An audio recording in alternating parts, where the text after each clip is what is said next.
11h03. Voltamos. Ótimo dia para você que está acompanhando a programação do SBT News neste sábado, 11 de julho.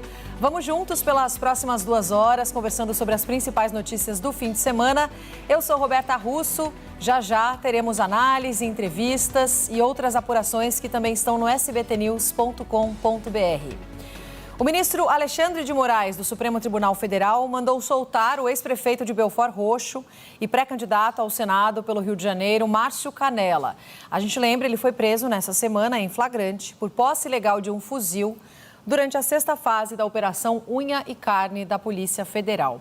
Márcio Canella afirmou que a arma encontrada pertencia a um policial responsável pela sua segurança pessoal. Além do fuzil, a Polícia Federal também apreendeu revólveres, pistola, munição e relógios de luxo na casa do político. No alvará de soltura, Moraes aponta que a investigação ainda precisa esclarecer a quem pertence esse fuzil.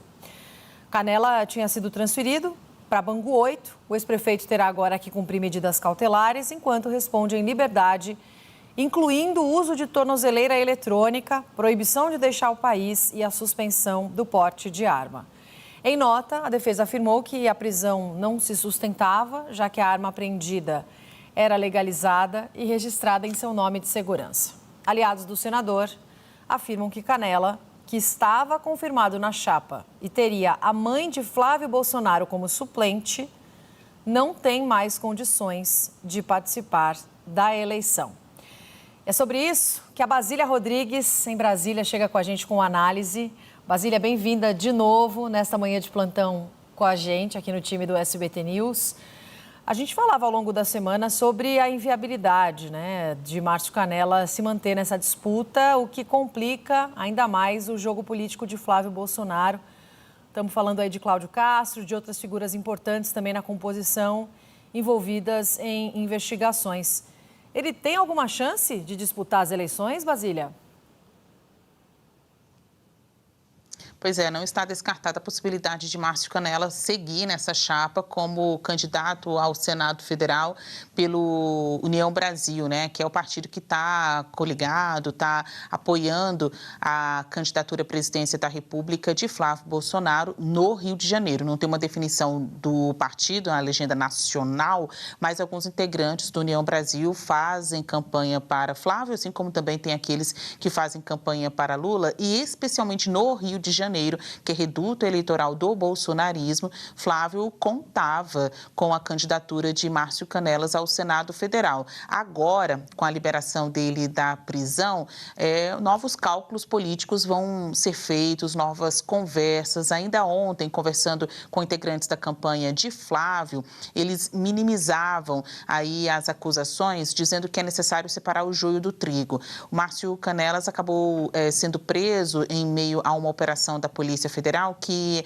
apurou o esquema de lavagem de dinheiro por postos de combustíveis. O caso específico do Márcio Canella, o que o levou para a prisão, foi porque ele foi flagrado com um fuzil dentro do carro. Mas a defesa do político alegou que este armamento não é dele. Estaria registrada e seria identificada esta arma como sendo do segurança de Márcio Canella. Então, eles deram uma explicação que, pelo menos para a Justiça, o relator Alexandre de Moraes, foi convincente, o que acabou resultando na decisão hoje do ministro Moraes pela soltura de Márcio Canella. Isso conta como um ponto positivo para quem quer ser candidato ao Senado pelo Rio de Janeiro. Claro que novas informações, novos desdobramentos da investigação, se alcançarem o político, podem contaminar a candidatura de Flávio Bolsonaro, ainda mais por ser o Rio de Janeiro. Mas como esta questão ainda é incerta, ainda tem muita novidade, aí por fim, a soltura dele foi calculada ou vista, sim, por integrantes próximos, integrantes do PL, próximos de Flávio Bolsonaro, como algo positivo, porque até mesmo para a Justiça ele conseguiu convencer da razão de ser solto, que a arma não seria dele. Informação de momento, Roberta, a gente falou há pouco com integrantes da defesa de Márcio Canella, eles dizem que a soltura vai acontecer ainda hoje, sábado. uma pessoa que está com tanto encargo, né, tanta missão aí nestas eleições para sair candidato ao Senado pelo Rio de Janeiro, a gente deve supor que ele não vai demorar muito para se reorganizar, gravar vídeo, aparecer, ter aí as suas primeiras conversas políticas depois deste período preso. Márcio Canela, que deixou a Prefeitura de Belford Roxo justamente para se candidatar ao Senado, tinha a candidatura aí dada como certa, né, já definida, até vídeo de Flávio Bolsonaro foi gravado em apoio a ele, um político do União Brasil. São 2 vagas por estado. No Rio de Janeiro, uma vaga seria dele, a outra seria do PL, está incerta. Se o Márcio Canela sair deste palanque, lembrando que a mãe de Flávio Bolsonaro é suplente dele, então a situação que já não é das melhores nesse palanque de Flávio no Rio de Janeiro só se agravaria mesmo. Então, dos males, o menor, eles estão tentando fazer um movimento de redução de danos. No caso do Márcio Canela, se ele conseguiu convencer até mesmo Alexandre de Moraes de que deveria ser solto porque a arma não é dele, tem gente do grupo político e especialmente do PL, que é o grupo do Flávio Bolsonaro, querendo dar uma segunda chance. Vamos acompanhar. Basília Rodrigues volta comigo já para falar de outros assuntos também. Obrigada, Basília. Gente, o ministro do Supremo Tribunal Federal, Flávio Dino, determinou ontem o bloqueio de até 119 milhões de reais em bens do presidente do PL, Valdemar da Costa Neto, por suspeita de indicação irregular de emendas parlamentares. Nas redes sociais, Valdemar falou após ser alvo dessa operação da Polícia Federal. Vamos ver. Eu recebo o prefeito e acontece o seguinte, ele vem fazer o pleito da nossa base. E aí eu tenho que definir como dividir uma parte desse dinheiro, porque os deputados têm uma cota. E a maioria deixa uma cota na liderança para ser dividida para atender os pedidos da presidência, porque dos prefeitos que vêm diretamente na presidência e que não têm contato com os deputados. Então, isso é que eu faço. Isso é fazer política. Atender a base aonde nós temos que atender com saúde, com custeio, com obras. É isso que nós fazemos. Aí eu mando a relação para lá. Quem faz esse pedido é o líder. O presidente não tem poder para isso. Eu faço sugestão para eles dividirem esse dinheiro. E aí eles me atendem dentro das possibilidades. Vai a nossa relação para lá e eles atendem dentro das possibilidades. Isso é fazer política, Zé Maria. É um jeito de atender a nossa base eleitoral. E é o que tem que ser feito. E, infelizmente, o dinheiro não dá para atender a todos. E você tem que fazer essa divisão muito bem feita para poder atender a maioria dos municípios. O senador Flávio Bolsonaro saiu em defesa de Valdemar da Costa Neto, o presidente do seu partido. Nas redes sociais, Flávio disse o seguinte, disse ter certeza que o presidente Valdemar saberá dar todas as respostas aos pontos levantados. Como presidente do maior partido do Brasil, é natural que ele atue politicamente junto a deputados federais, em especial os do próprio PL. Flávio disse também que acha lamentável ver a Polícia Federal atuando de forma seletiva para constranger um adversário político do atual governo. A Polícia Federal, que diz não ter efetivo nem para recursos para investigar as denúncias contra Lulinha, filho do presidente Lula, mais uma vez mobiliza recursos para atacar adversários do presidente. Essa perseguição precisa parar. Está aí, portanto, a publicação nas redes sociais feita por Flávio Bolsonaro. A investigação da Polícia Federal envolvendo o presidente do PL virou mais um foco de desgaste na campanha do senador Flávio Bolsonaro. O Eduardo Gayer analisa os impactos políticos e o que esperar também dos próximos dias. Olá a todos que estão ligados aqui no SBT News. Essa investigação da Polícia Federal sobre o presidente do PL, Valdemar Costa Neto, amplia e muito o desgaste da pré-campanha à presidência da República do senador Flávio Bolsonaro. Valdemar Costa Neto é presidente nacional do Partido dos Bolsonaro e é um dos principais articuladores políticos dessa pré-campanha. Ele emitiu uma nota contestando as afirmações da Polícia Federal, contestando trechos da decisão do ministro Flávio Dino de que o seu apadrinhamento de emendas parlamentares seria um desvio ou que conteria alguma irregularidade. O presidente do PL diz que não é possível criminalizar a política. Ainda assim, há um desgaste político colocado, um desgaste de imagem e numa semana muito ruim para o bolsonarismo. Olha só a quantidade de crises acumuladas em que a pré-campanha tem ali o seu nome misturado com investigações da Polícia Federal, ou pelo menos as páginas da polícia estão nas páginas da política dos jornais. Olha só, o entorno de Flávio Bolsonaro, a situação que está. Cláudio Castro, ex-governador do Rio pelo PL, alvo da Polícia Federal no caso Master e no caso Refit, do PL do Rio, que é o berço do bolsonarismo.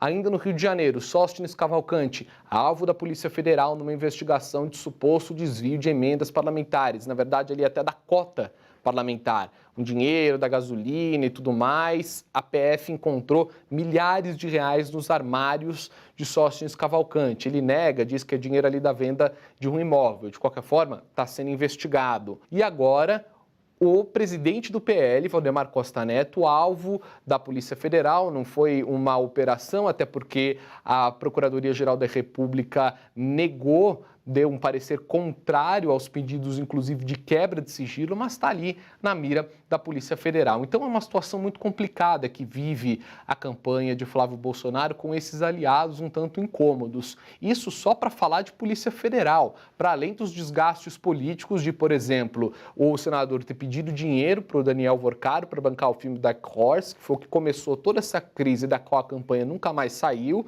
Houve também a briga pública com Michele Bolsonaro, que jogou tudo no ventilador, e, ainda por cima, um aliado de primeira hora, o Paulo Figueiredo, um comunicador que lá nos Estados Unidos disse que mulheres votam mal, principalmente as mulheres solteiras, porque as mulheres casadas seguiriam a orientação do marido ou a ordem do marido. Quer dizer, são aliados que trazem muito problema para a campanha do senador Flávio, muito embora não seja ele o protagonista desses problemas. O PL, claro que vai medir o impacto político disso tudo, é muito improvável qualquer tipo de cavalo de pau na campanha, mas fica um desafio, sim, de imagem para o senador Flávio Bolsonaro enfrentar. Já é difícil combater um candidato à reeleição, enfrentar alguém que tem a máquina na mão e um partido que faz campanha há 40 anos. E o PT está disposto a tirar os esqueletos do armário, instalar uma espécie de máquina de moer carne de reputações contra o senador Flávio Bolsonaro. Mas é mais difícil ainda com aliados enfrentando problemas com a justiça e que tem dominado, claro, as páginas dos jornais com essas investigações da Polícia Federal. Deixa eu voltar também a conversar com a nossa Basília Rodrigues, ainda sobre Valdemar da Costa Neto, Basília, até para você esclarecer alguns pontos, porque nessa argumentação, o Valdemar chegou a dizer que o ministro Flávio Dino está criminalizando a política. E a gente vem tratando muito sobre as emendas. Existem tipos diferentes de emendas, as emendas individuais que são encaminhadas para cada região, as emendas de partido. Queria que você falasse um pouquinho da diferença e por que elas vêm sendo também tão questionadas, Basília.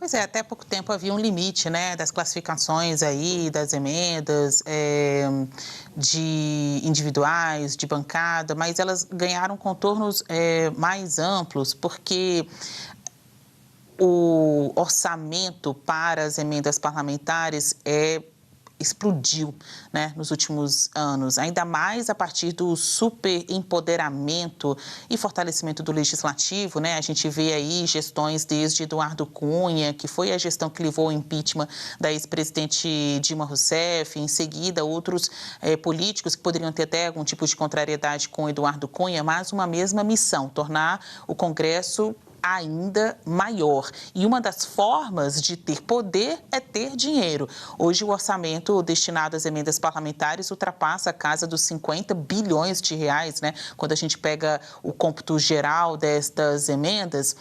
E desde 2022, tem uma decisão do Supremo Tribunal Federal que mira o orçamento secreto.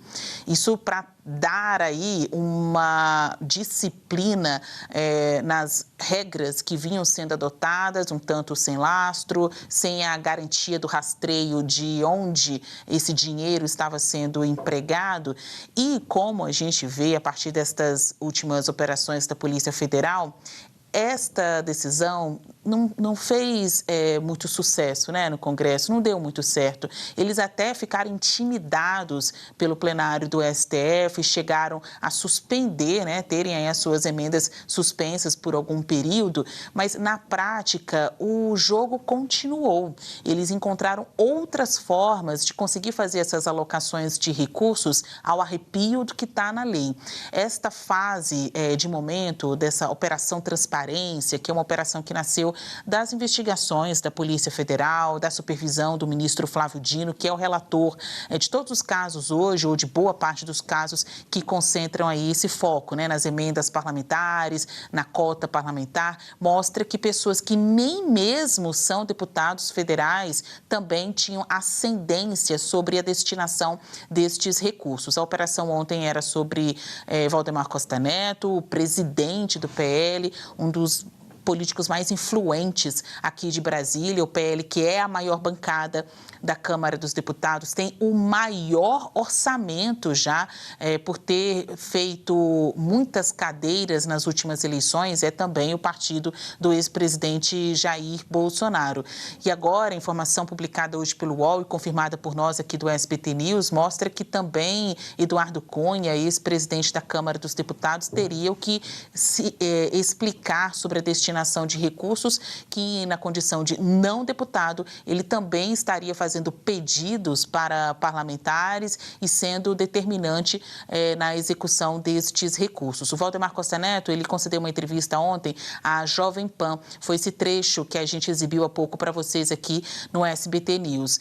Neto, que vinha no périplo, né, passando por vários veículos aí de comunicação, no início da semana ele falou conosco também aqui do SBT sobre o problema dos outros, né? O problema do Flávio, o problema da Michelle. Agora ele foi pego de surpresa, não estava no radar do PL esta operação de ontem, mostrando que o comandante maior neste momento do PL, Valdemar Costa Neto, também tem o que se explicar para a Justiça, para a polícia.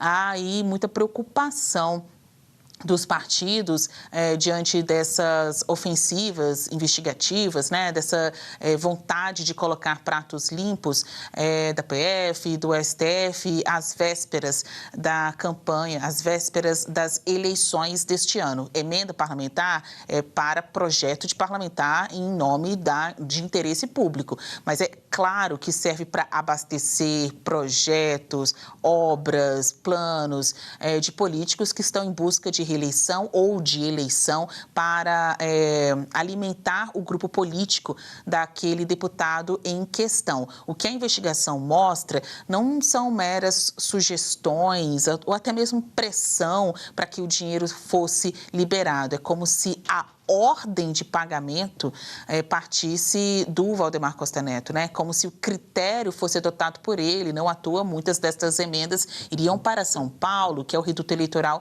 de Costa Neto. E agora, antes da semana acabar, né, Roberta, a gente tem esse outro foco, que é Eduardo Cunha. Daqui a pouco, ao longo do nosso jornal, a gente traz mais notícias sobre isso. É porque a Basília tem apuração, gente, sobre esse assunto. Já já você volta, então, com a apuração quentinha. Te esperamos por aqui. E ainda falando, obrigada, Basília, até agora. Ainda falando sobre as movimentações políticas envolvendo a pré-candidatura do Flávio Bolsonaro ao Planalto, o apoio da Federação União Progressista ao senador está praticamente descartado, de acordo com lideranças que foram ouvidas pelo SBT News. Tem coluna do Ian de Porcela sobre o assunto e a tendência é que o grupo político libere seus diretórios estaduais para apoiar qualquer um dos candidatos ao Planalto. Então, não devem fechar nenhuma coligação a nível nacional. Integrantes da federação dizem que no União Brasil até há uma maioria pró-Flávio, apesar do incômodo do partido com o que foi considerado aí uma tentativa descarada do PL de rifar o ex-prefeito de Belford Roxo, o Márcio Canella, na disputa pelo Senado do Rio, após ele ser alvo de uma operação da Polícia Federal nesta semana. No entanto, a falta de apoio no PP torna inviável aprovar o endosso ao senador na convenção partidária.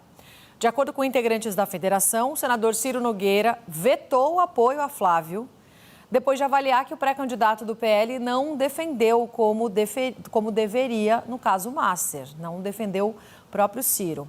O presidente do PP, Ciro Nogueira, tem grande influência sobre as decisões partidárias, claro, e está irredutível. Nogueira, a gente lembra, Ciro Nogueira, foi alvo em maio de uma operação da Polícia Federal que apurava a suposta participação do senador no esquema fraudulento do Banco Master. O parlamentar que tinha uma relação bastante próxima de amizade com Daniel Vorcaro, ex-dono da extinta instituição financeira. Na ocasião, Flávio Bolsonaro disse em nota que considerava graves as informações divulgadas sobre a possível relação de Ciro Nogueira com o caso Master. Defendeu ainda publicamente que os casos fossem apurados com rigor e transparência. Na semana seguinte, a gente lembra, aí o portal The Intercept Brasil publicou os áudios em que o Flávio Bolsonaro cobrava dinheiro de Daniel Vorcaro para financiar o filme Dark Horse, a cinebiografia do ex-presidente Jair Bolsonaro. Nogueira, então, afirmou que o pré-candidato do PL deveria pagar exemplarmente se fosse considerado culpado. E é nesse contexto, envolvendo Ciro Nogueira, que União e PP, a federação está negando apoio formal, portanto, à candidatura de Flávio Bolsonaro. E em meio a indefinições internas, integrantes da pré-campanha de Flávio Bolsonaro comemoraram a decisão do presidente da Argentina, Javier Milei, de vir ao Brasil para acompanhar a convenção partidária do PL, prevista para começar em 25 de julho. A avaliação é que o apoio reforça a chamada Onda Azul com a eleição de presidentes de direita na América do Sul. Destaque na campanha, aliás, tem destaque sobre esse assunto da nossa Basília Rodrigues lá no sbtnews.com.br. Visita de Milei, campanha de Flávio, vê o reforço da Onda Azul. Basília, volta aqui comigo então para a gente comentar esse assunto. O que dá para a gente esperar dessa visita do Milei, hein?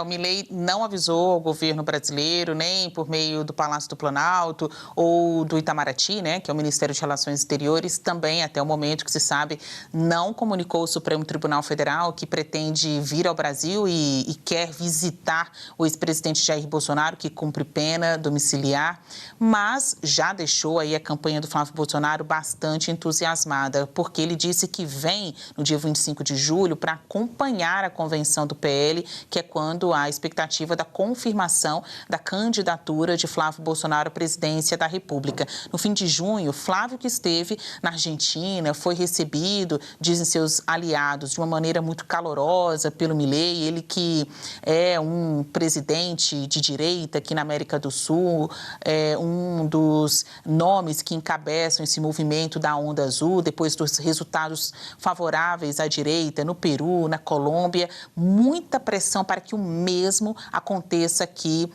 no Brasil. Ainda que a direita tenha conseguido sair vitoriosas destas disputas eleitorais em vários dos países aqui sul-americanos, a decisão no Brasil é a mais importante. A gente está falando do principal país da América do Sul e que também norteia algumas políticas que para alguns são ideológicas, como, por exemplo, no Mercosul. Lá atrás, muitos anos, Brasil e Argentina, que tinham uma empatia, uma parceria mais próxima por uma relação histórica, uma relação política, foram aí os grandes pais do Mercosul, diferente do que tem sido adotado como norte literalmente como norte, porque eles estão olhando lá para cima, como tem sido adotado como norte pela Argentina de Milei. Ele não é um entusiasta do agrupamento de países sul-americanos, muito pelo contrário, ele quer se abrir mais para a política de Donald Trump, a política norte-americana, então pensa diferente, tem uma outra visão de mundo, de política, política, enfim, em relação ao que hoje temos no Brasil. Então, há uma perspectiva aí da campanha de Flávio de receber Milei, de conseguir retribuir a recepção calorosa que o presidenciável do PL teve na Argentina no fim de junho e que isso possa somar esforços ou pelo menos dar esta importância internacional, né? Ampliar aí a perspectiva de que Flávio é o candidato, o nome para a presidência da República no Brasil, que também outros países, outros parceiros comerciais do Brasil querem. Este é o discurso. Ao mesmo tempo, integrantes da esquerda, e aqui eu chamo a atenção a uma declaração feita pelo ministro da Secretaria de Governo da Presidência da República, Guilherme Boulos, para eles é um tiro no pé, porque o Milei tem aí suas crises, né? Passa por um momento, inclusive, econômico na Argentina dos piores. Então, eles acham que a vinda de Milei para cá não vai servir como ponto positivo e sim como desvantagem para Flávio Bolsonaro, porque também não é um político aí, o louco, né, como ele é chamado entre os seus apoiadores, até mesmo na Argentina, não é uma pessoa que faça manifestações, discursos que desçam redondo, né? Eles acham que a associação da imagem do Milei com Flávio Bolsonaro causa instabilidade nos votos daqueles que buscam um político mais moderado. É a tal coisa, Roberta.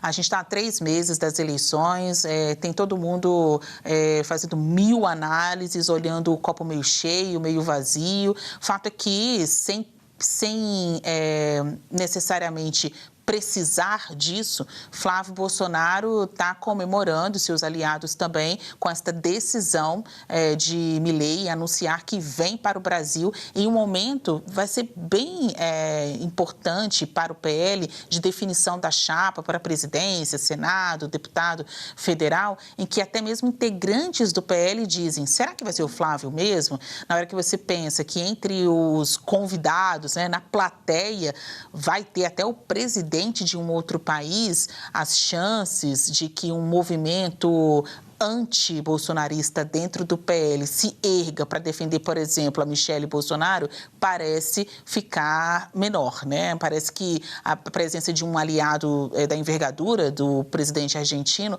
pode até mesmo inibir ali ataques, eventuais ataques a Flávio Bolsonaro na própria convenção do PL.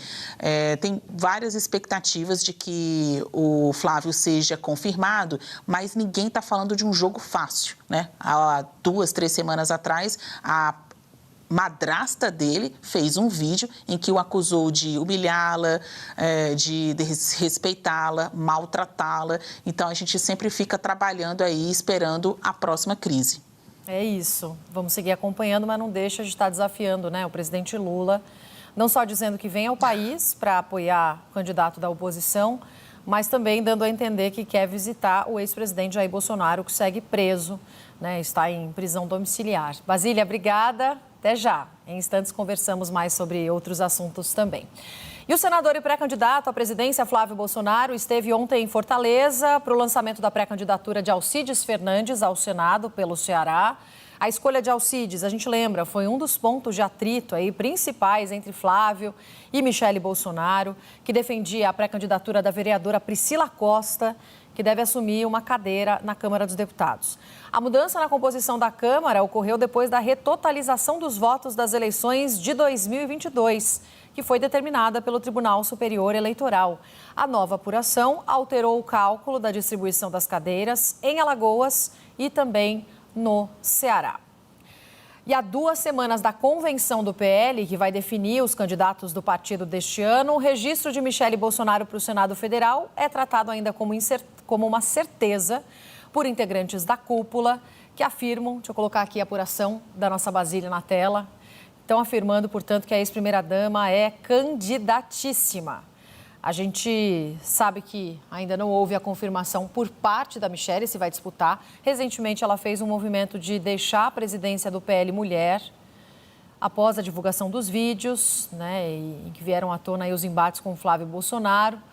Aliados da Michelle estão dizendo que ela mesma deve fazer o anúncio com uma demonstração de que as mulheres têm voz, não precisariam que outras falem por elas. Então é isso, né, Basília Rodrigues? considerada mais do que candidata, candidatíssima ao Senado e pelo PL, ainda aí que com algumas dificuldades nas conversas, não só com o Flávio Bolsonaro, mas até com o Valdemar da Costa Neto, né, com quem teve reunião, e a gente não sentiu também que algo ficou muito alinhado e depois vimos a movimentação de deixar a presidência do PL Mulher.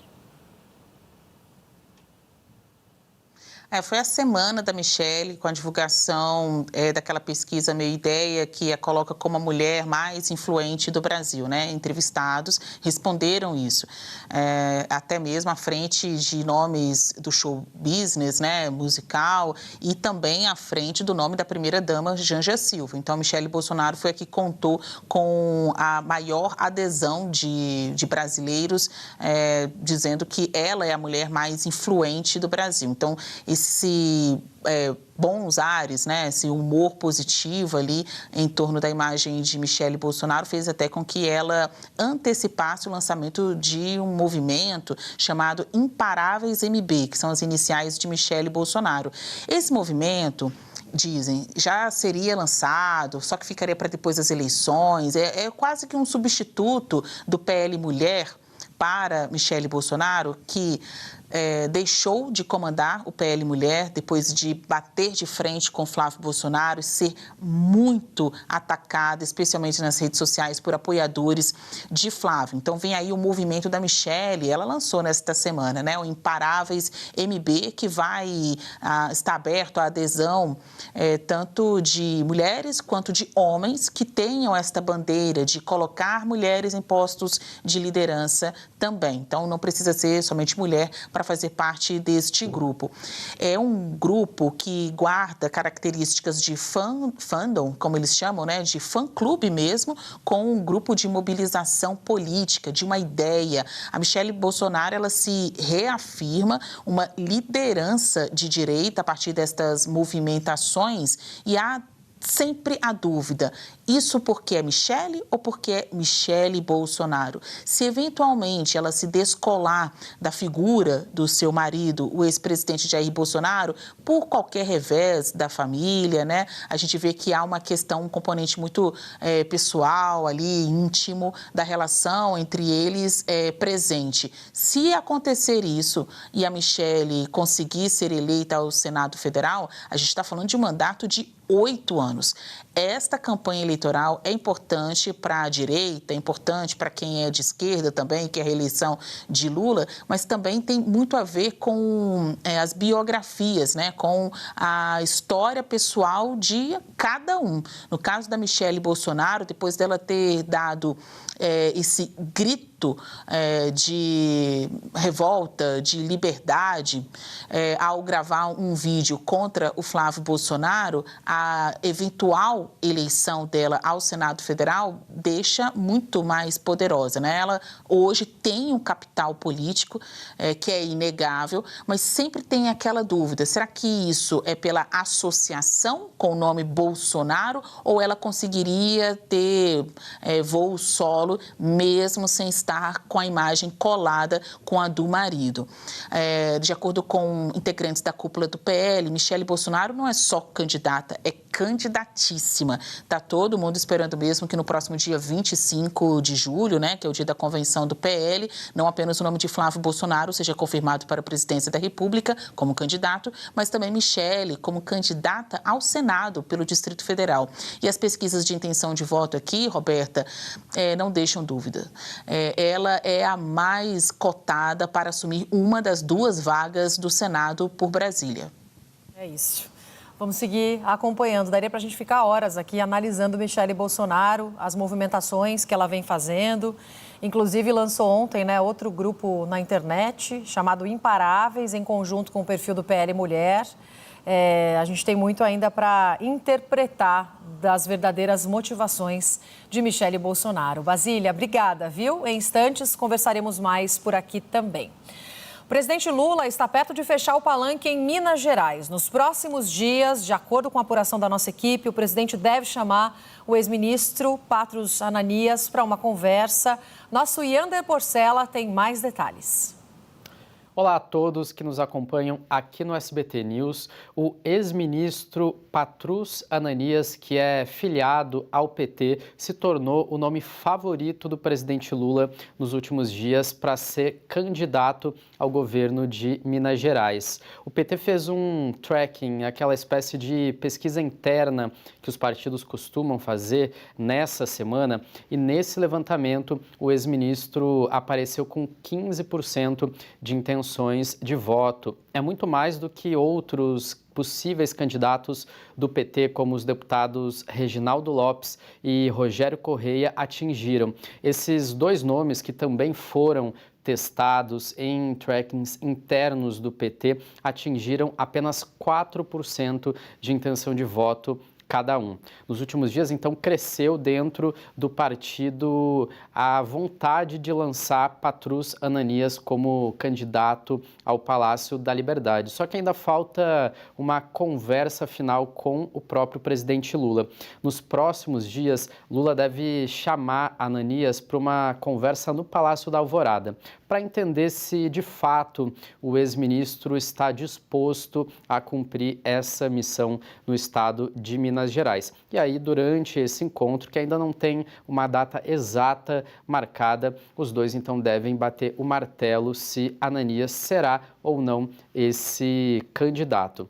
O presidente Lula precisa de um palanque forte em Minas Gerais, porque o estado é o segundo maior colégio eleitoral do país e é definidor de eleições presidenciais. O presidente tem tido dificuldade de encontrar um candidato no estado. Primeiro, a aposta era o senador Rodrigo Pacheco, do PSB, era o plano A do presidente Lula, mas Pacheco recusou o convite e disse que se retirará da vida política nesse ano. Depois, o presidente chegou a considerar lançar a ex-prefeita de Contagem, Marília Campos, que passou a ser o nome favorito de Lula, só que Marília está resistente e não quer concorrer ao governo de Minas Gerais, mas sim ao Senado Federal. Os nomes de Reginaldo e de Rogério Correia, então, foram testados, mas não empolgaram muito o eleitor. O PT também chegou a negociar apoio a outros partidos, a pré-candidatos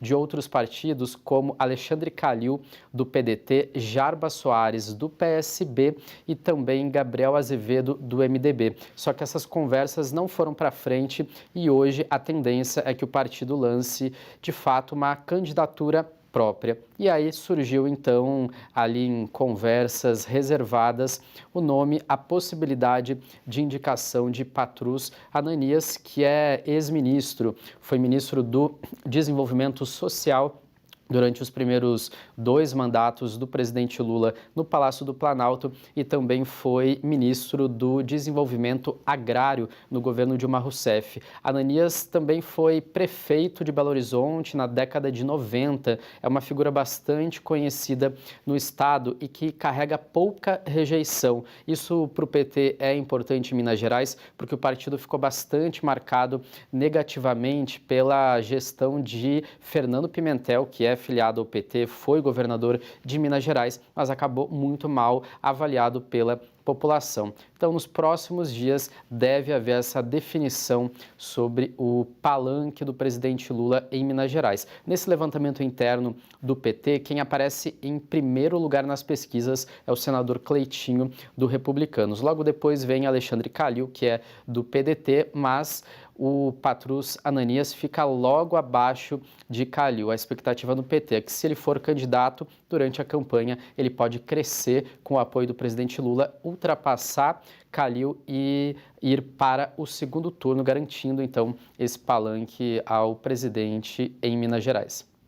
Obrigada, Yander. Vamos seguir acompanhando, portanto, esse palanque de Minas Gerais que é tão importante. São 11h42, a gente sai completamente do noticiário político. Vamos falar sobre um outro assunto por aqui a partir de agora, inclusive com entrevista ao vivo no SBT News. Porque falar um segundo idioma pode até retardar o envelhecimento do cérebro. É o que apontam vários estudos e mais um divulgado no Fórum da Federação Europeia das Sociedades de Neurociência andou nesse caminho. Essa pesquisa que a gente está tratando foi baseada em estudos anteriores que mostraram que em países onde normalmente se fala mais de uma língua, as pessoas parecem envelhecer mais lentamente. Sobre isso, conversamos com a Mariana Ruski, pedagoga e especialista em neurociência. Tudo bem, Mariana? Bem-vinda com a gente. Bom dia, obrigada por estar comigo nesta manhã de sábado, nessa conversa. Olhando para essa pesquisa e várias outras que a gente já conhece, por que tem essa relação, né, da gente abrir a mente para novos conhecimentos e conseguir até retardar o envelhecimento? De que tipo de envelhecimento que a gente está falando? Olha, muito obrigada pela oportunidade. Realmente, o fato de você ser bilíngue ou até poliglota, falar outras línguas, como algumas nações europeias fazem normalmente, ser algo que protege o cérebro não é realmente uma grande novidade. O que essa pesquisa trouxe é o quão amplo essa proteção é e um pouquinho do quanto que ela consegue estender a nossa qualidade de vida cerebral. Então, o que a gente tem? O cérebro, ele precisa ser exercitado. E você aprender um novo idioma em qualquer idade, inclusive na terceira idade, mais velho, mesmo sendo um pouco mais difícil, traz essa musculatura cerebral e protege a gente de um monte de coisa, do brain fog, né? Quando a gente tem um branco, quando a gente começa a se esquecer das coisas, até as questões ligadas à demência, Alzheimer. Então, realmente, é um grande exercício cerebral que traz muita flexibilidade mental, muita saúde em diversos ângulos e profundidade para o nosso cérebro por bastante tempo. Sim, a gente sabe que conforme a gente vai ficando com mais idade, fica mais difícil, né, aprender novas línguas. Tem um limite em que isso realmente fica mais complicado do nosso cérebro se adaptar, Mariana? Olha, a primeira infância é a fase dourada para aprender outro ou outros idiomas. O nosso cérebro está no que a gente chama de período aquisitivo da linguagem. Então, ele tem ferramentas especiais que facilitam bastante o aprendizado de qualquer idioma, uma vez que a criança seja exposta a ele de forma consistente. Depois que a gente vira adulto, fica assim um pouquinho mais trabalhoso. Tem que ser feito de forma mais intencional, porque essa caixinha especial da infância, ela já opera de forma diferente. Mas, ainda assim, os ganhos para o cérebro em qualquer idade são muito significativos.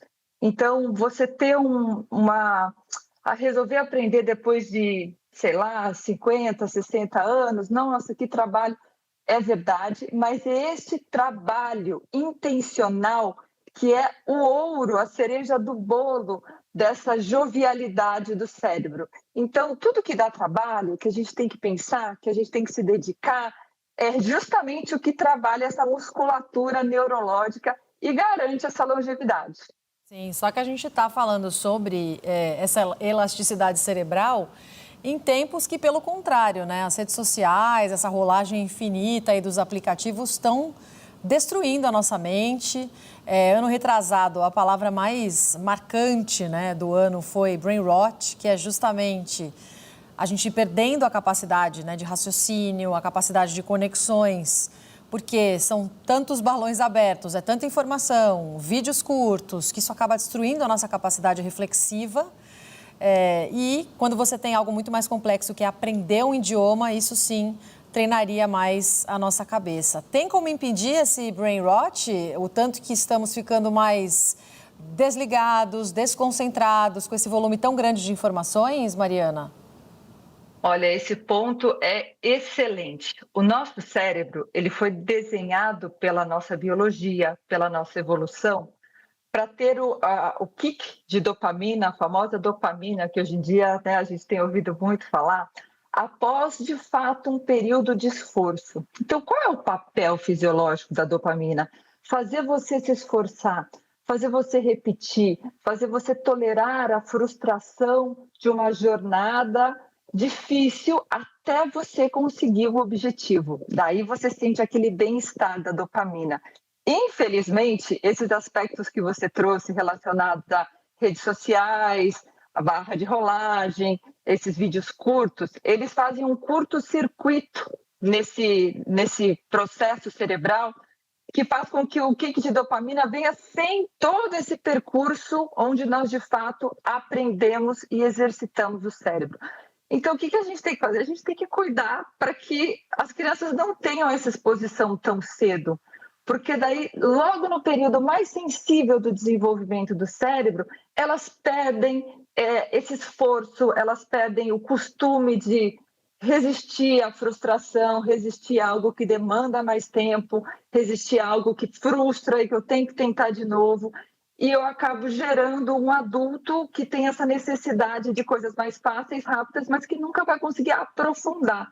Então, é uma mudança cultural que a gente tem que fazer, uma mudança social que a gente vai ter que trabalhar junto, porque é muito fácil a gente ceder porque a dopamina rápida ali, mas que não vai trabalhar a jornada e que não vai trabalhar o cérebro na profundidade que ele precisa. É isso. Mariana, muito obrigada pela entrevista, pela conversa. Bom trabalho para você, até uma próxima. Igualmente. Gente, são 11h49. Olha, um temporal com vento e granizo atingiu a região metropolitana de Porto Alegre durante esta madrugada, causando destelhamentos de casas e também deixando desalojados. Nós vamos direto ao vivo a Porto Alegre. A repórter Regina Lima está com a gente e tem as últimas informações. Tudo bem, Regina? Como é que está a situação agora? Traz um balanço para a gente, por favor. Oi, Roberta, tudo bem? Bom dia. Não, aqui em Porto Alegre, nesse momento, o tempo está instável, deve seguir assim, inclusive nas próximas horas, podendo ter chuva mais forte sim à noite. Mas o problema foi mesmo na região metropolitana, né? Em Eldorado do Sul, que fica a 47 quilômetros de Porto Alegre, e mais precisamente na zona rural, que é o Parque Eldorado. Lá sim, realmente foi um temporal bem intenso, né? Com chuvas, ventos, granizo. Inclusive, a gente vai ver nas imagens aí que o granizo parecia neve, né? Em alguns pontos de acúmulo. Realmente, granizo, foi muito granizo, né? Árvores caíram, mais de 100 residências ficaram desalojadas, pessoas desalojadas, aliás, 400 pessoas. 100 residências destelhadas e, claro, a Defesa Civil, bombeiros, enfim, continuam recebendo pedidos, enfim, vão atendendo, né, ao longo do dia. Canoas, também, que fica próxima de Porto Alegre, também teve bastante chuva de granizo em alguns pontos, mas não houve muitos estragos. Certo, vamos seguir acompanhando, até porque é frente fria que está chegando ao sul do país, que deve caminhar aqui para o sudeste, também com previsão de chuva. Estaremos atentos. Muito obrigada pelas suas informações. Bom trabalho por aí em Porto Alegre. Vamos fazer uma pausa, gente, no Jornal, no News Sábado, segunda edição. Daqui a pouquinho você vai ver outras notícias. Vamos falar sobre a Câmara dos Deputados, que terá apenas 3 dias de votações nesta semana que vai entrar. A pauta é dominada por medidas provisórias que liberam recursos para ações emergenciais de governo, além de projetos nas áreas de segurança pública, proteção animal, pensão alimentícia, justiça e economia. Tem imagens de São Paulo, porque que sábado bonito na capital paulista hoje. Sem previsão de chuva para hoje, mas para amanhã sim, a entrada da frente fria que a gente comentou, que deve mudar absolutamente essa cara do estado de São Paulo. Então, se você gosta de calor, temperaturas mais altas, aproveite o dia hoje.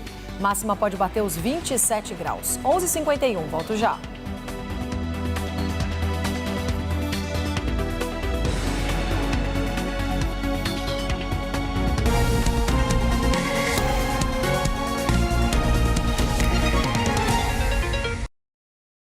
O SBT News é um canal comprometido com a clareza da informação, com a responsabilidade editorial e, acima de tudo, com o telespectador. O nosso grande desafio é buscar uma melhor cobertura dos principais acontecimentos, seja na política, na economia, os principais fatos internacionais, na ciência, na tecnologia, na saúde, trazendo tudo aquilo que pode interferir no dia a dia das pessoas. Quem está tentando entender o que está acontecendo está buscando uma fonte de informação de credibilidade. A gente não quer fazer a pessoa pensar do jeito que a gente pensa, mas a gente quer que a pessoa tenha todas as informações disponíveis para ela tirar as conclusões dela, né, e chegar a uma conclusão do que ela acha sobre as coisas. O SBT News faz exatamente esse trabalho de checagem, de apuração, de estar de olho no que está sendo veiculado, transmitido nas redes sociais. Ele tem um papel central porque ele tem, acho que muitas missões. A missão de ser objetivo, a missão de ser transparente, a missão de ser imparcial, a missão de ser responsável. Nós mostramos os fatos sem distorções. O nosso foco é informação de interesse público. E dá para o telespectador mais uma opção confiável e de credibilidade, de fonte de informação. O nosso papel é traduzir o cotidiano, relatar o impacto das notícias na vida das pessoas. E a conclusão disso tudo é que quem assiste ao SBT News, além de desenvolver um senso crítico, que é fundamental para a formação de opinião, essa pessoa, ela com certeza evolui enquanto cidadão. Por que assistir ao SBT News? Porque é notícia, é informação, sem distorções, com transparência, com credibilidade e a notícia a fundo. Eu acho que isso é transformador. SBT News, o fato como ele é. Eu acho que hoje um dos nossos maiores desafios é lutar contra as notícias falsas. E a credibilidade, ela se torna o nosso ativo mais valioso. Infelizmente, existe um público que consome muito mais fake news do que a notícia e o fato como ele é. Nesse papel de mediadores, de levar informação para as pessoas, de detectar desinformação, fake news e transmitir a verdade para as pessoas, o trabalho de apuração do jornalista, ele ficou mais complexo. Com tanta quantidade de informação e com a inteligência artificial, eu acho que o desafio do jornalista se torna ainda maior no sentido de filtrar, de proteger as pessoas contra fake news. Tem um critério para ser jornalista. Quando a gente passa os fatos a limpo e a gente ouve todos os lados de uma história, a gente está entregando uma informação de qualidade. A velocidade da informação é muito mais rápida. Você tem um tempo muito menor.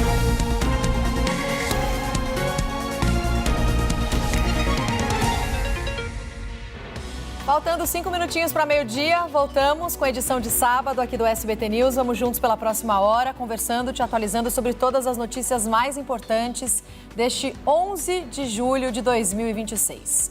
No Planalto, a semana que vai entrar será de negociações com os Estados Unidos ou tentativas para evitar o novo tarifaço previsto para entrar em vigor, né? A decisão sai no dia 15, que é na quarta-feira que vem. Tem mais reuniões técnicas previstas depois das audiências da última semana. E apesar do pessimismo de diplomatas, empresários brasileiros que acompanham de perto essas conversas afirmam que existem pelo menos 3 pontos de possíveis negociações com os norte-americanos. Tem mais detalhes chegando com a Vitória Bel. Olá, bom sábado a todo mundo que nos acompanha aqui no SBT News.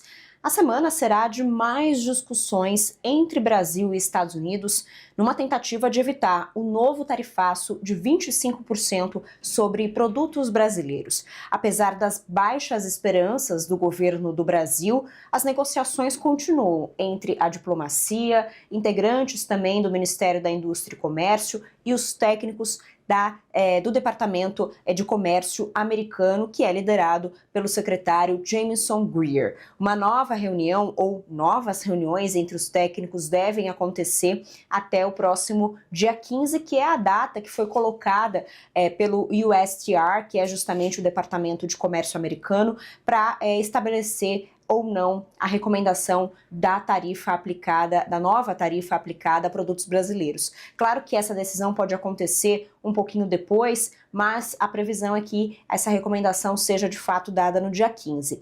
Depois dessa recomendação, a decisão final é da Casa Branca, do presidente americano Donald Trump. Ele sim que vai tomar uma decisão. E aí o ambiente político com o Brasil pode contar para que, de fato, Trump decida ou não aplicar essas tarifas. Na mesa de negociação, ou melhor dizendo, na manga de negociação dos diplomatas brasileiros, estão pelo menos 3 pontos que eles estão tentando levar para discussão com os americanos, mas ainda não colocaram de fato na mesa.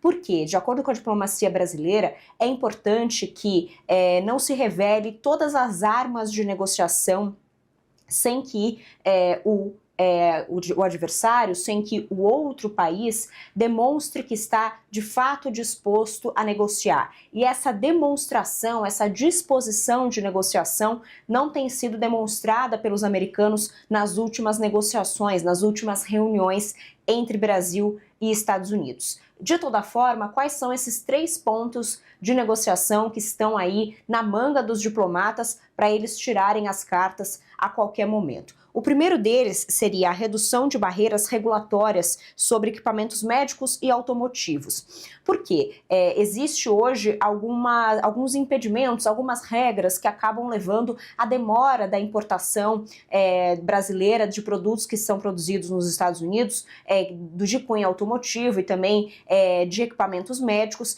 E com a redução dessas regras ou a flexibilização dessas regrinhas, poderia facilitar, portanto, o comércio desses produtos entre Estados Unidos e Brasil. Além disso, a redução de tarifas para maquinários e também peças da indústria, peças industriais, é também uma vontade dos americanos, de acordo com a sondagem feita, inclusive por empresários brasileiros que acompanham essas negociações de perto e que o SBT News conversou nos bastidores com exclusividade. Além disso, também, os Estados Unidos sempre pedem a aceleração do processo de concessão de patentes. E esse seria o terceiro ponto de negociação que pode ser colocado na mesa. Por quê? Hoje, para um produto estrangeiro ser vendido no Brasil com a marca dessa empresa estrangeira, é necessário ele passar por um processo de concessão de patentes aqui no Brasil. Antes de chegar na farmácia, no mercado, no shopping, esse produto tem, então, portanto, a validação do governo brasileiro, a marca da empresa, então, é colada nesse produto, chamada de patente, para garantir, é claro, que esse produto não seja copiado por outros concorrentes aqui no Brasil. E esse processo da concessão de patente hoje é muito demorado no Brasil e é uma grande reclamação dos americanos. O governo brasileiro, parte dos empresários também dizem que há uma disposição da diplomacia brasileira e do governo brasileiro de também diminuir esse tempo de concessão de patentes e, portanto, colocar isso na mesa de negociação. Claro que outra reclamação dos americanos é, por exemplo, a cópia de produtos, né? Os produtos piratas que são produzidos no Brasil. Claro que o governo brasileiro também vai prometer uma maior fiscalização em cima desses produtos piratas que são produzidos hoje em todo o país e comercializados de forma muito mais barata do que os produtos originais americanos e também de outros países. A gente espera, portanto, que também o ministro da Indústria e Comércio, Márcio Elias Rosa, possa dar novas declarações justamente de como anda as negociações entre Brasil e Estados Unidos ao longo dessa semana. Gente, vamos com mais apuração da nossa Basília Rodrigues, porque tem uma nova estratégia de campanha do senador Flávio Bolsonaro, né? Em uma nova estratégia de campanha do senador, ele deve explorar decisões da China e da União Europeia sobre a carne brasileira para tentar mostrar que o Brasil estaria sendo tarifado ou sofrendo outras medidas restritivas pelas maiores economias do mundo e não apenas pelos Estados Unidos. O Flávio deve usar a expressão tarifaço chinês e culpar o governo Lula. E a apuração da Basília Rodrigues está lá no nosso site sobre essa estratégia de Flávio Bolsonaro. Ô Basília, chega para cá para a gente falar sobre isso. Até porque Flávio Bolsonaro estava apanhando bastante nas redes sociais sobre as novas tarifações americanas e até com críticas de aliados em relação à viagem dele aos Estados Unidos para participar das audiências, onde esteve ao lado do irmão Eduardo Bolsonaro, que defendeu as tarifas no ano passado.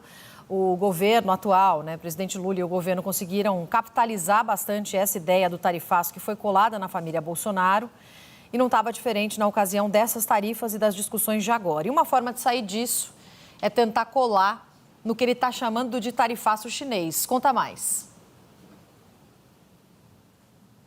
O assunto é popular, tem apelo junto à população, né? Ninguém quer pagar mais tarifas, tem medo mesmo de pesar ainda mais o orçamento doméstico. Neste caso específico do tarifaço chinês, expressão utilizada pelo Flávio Bolsonaro, a gente antecipou ontem à noite aqui no SBT News que ele viria, né, com esta carga agora, tratar das tarifas da China.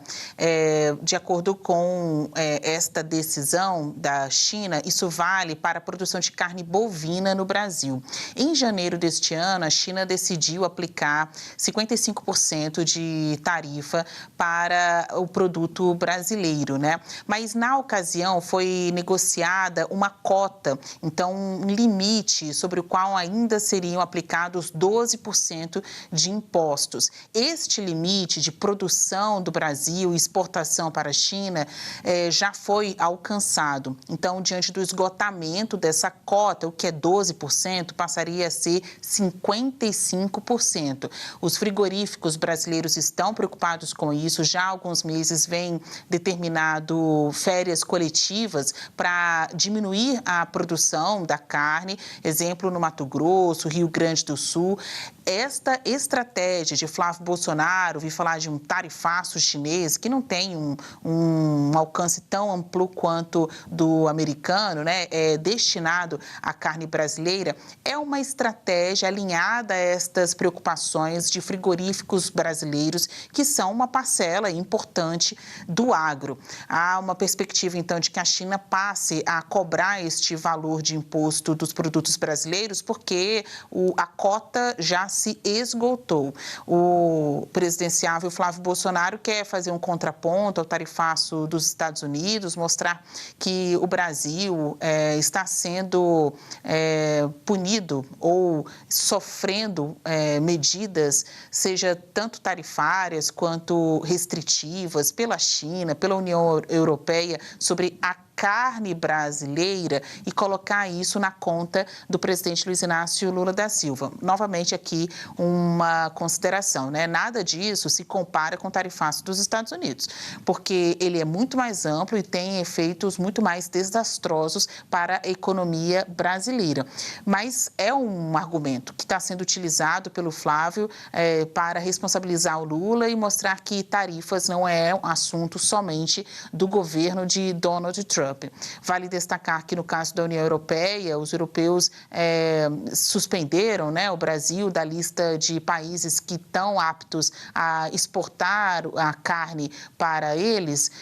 E uma das razões dessa medida da União Europeia tem a ver com a falta de informações, atualização de informações via Ministério da Agricultura. Então, até mesmo pessoas do mercado, não necessariamente fontes políticas, atribuem responsabilidade aí a integrantes do governo Lula por não terem sido mais pertinentes, feito a divulgação destas informações necessárias para os europeus. Ainda não está aplicado, né? A tarifa, ou melhor, as restrições via União Europeia estão previstas para setembro, só que aí entram tudo num cômputo de pauta com repercussão econômica, política, que devem ser utilizadas aí no discurso de Flávio. Sobre o tarifaço chinês, o que a gente antecipou ontem já é uma realidade. Ele já fez um vídeo, colocou nas redes sociais, dizendo que quem gosta de tarifa não é ele, mas o Lula.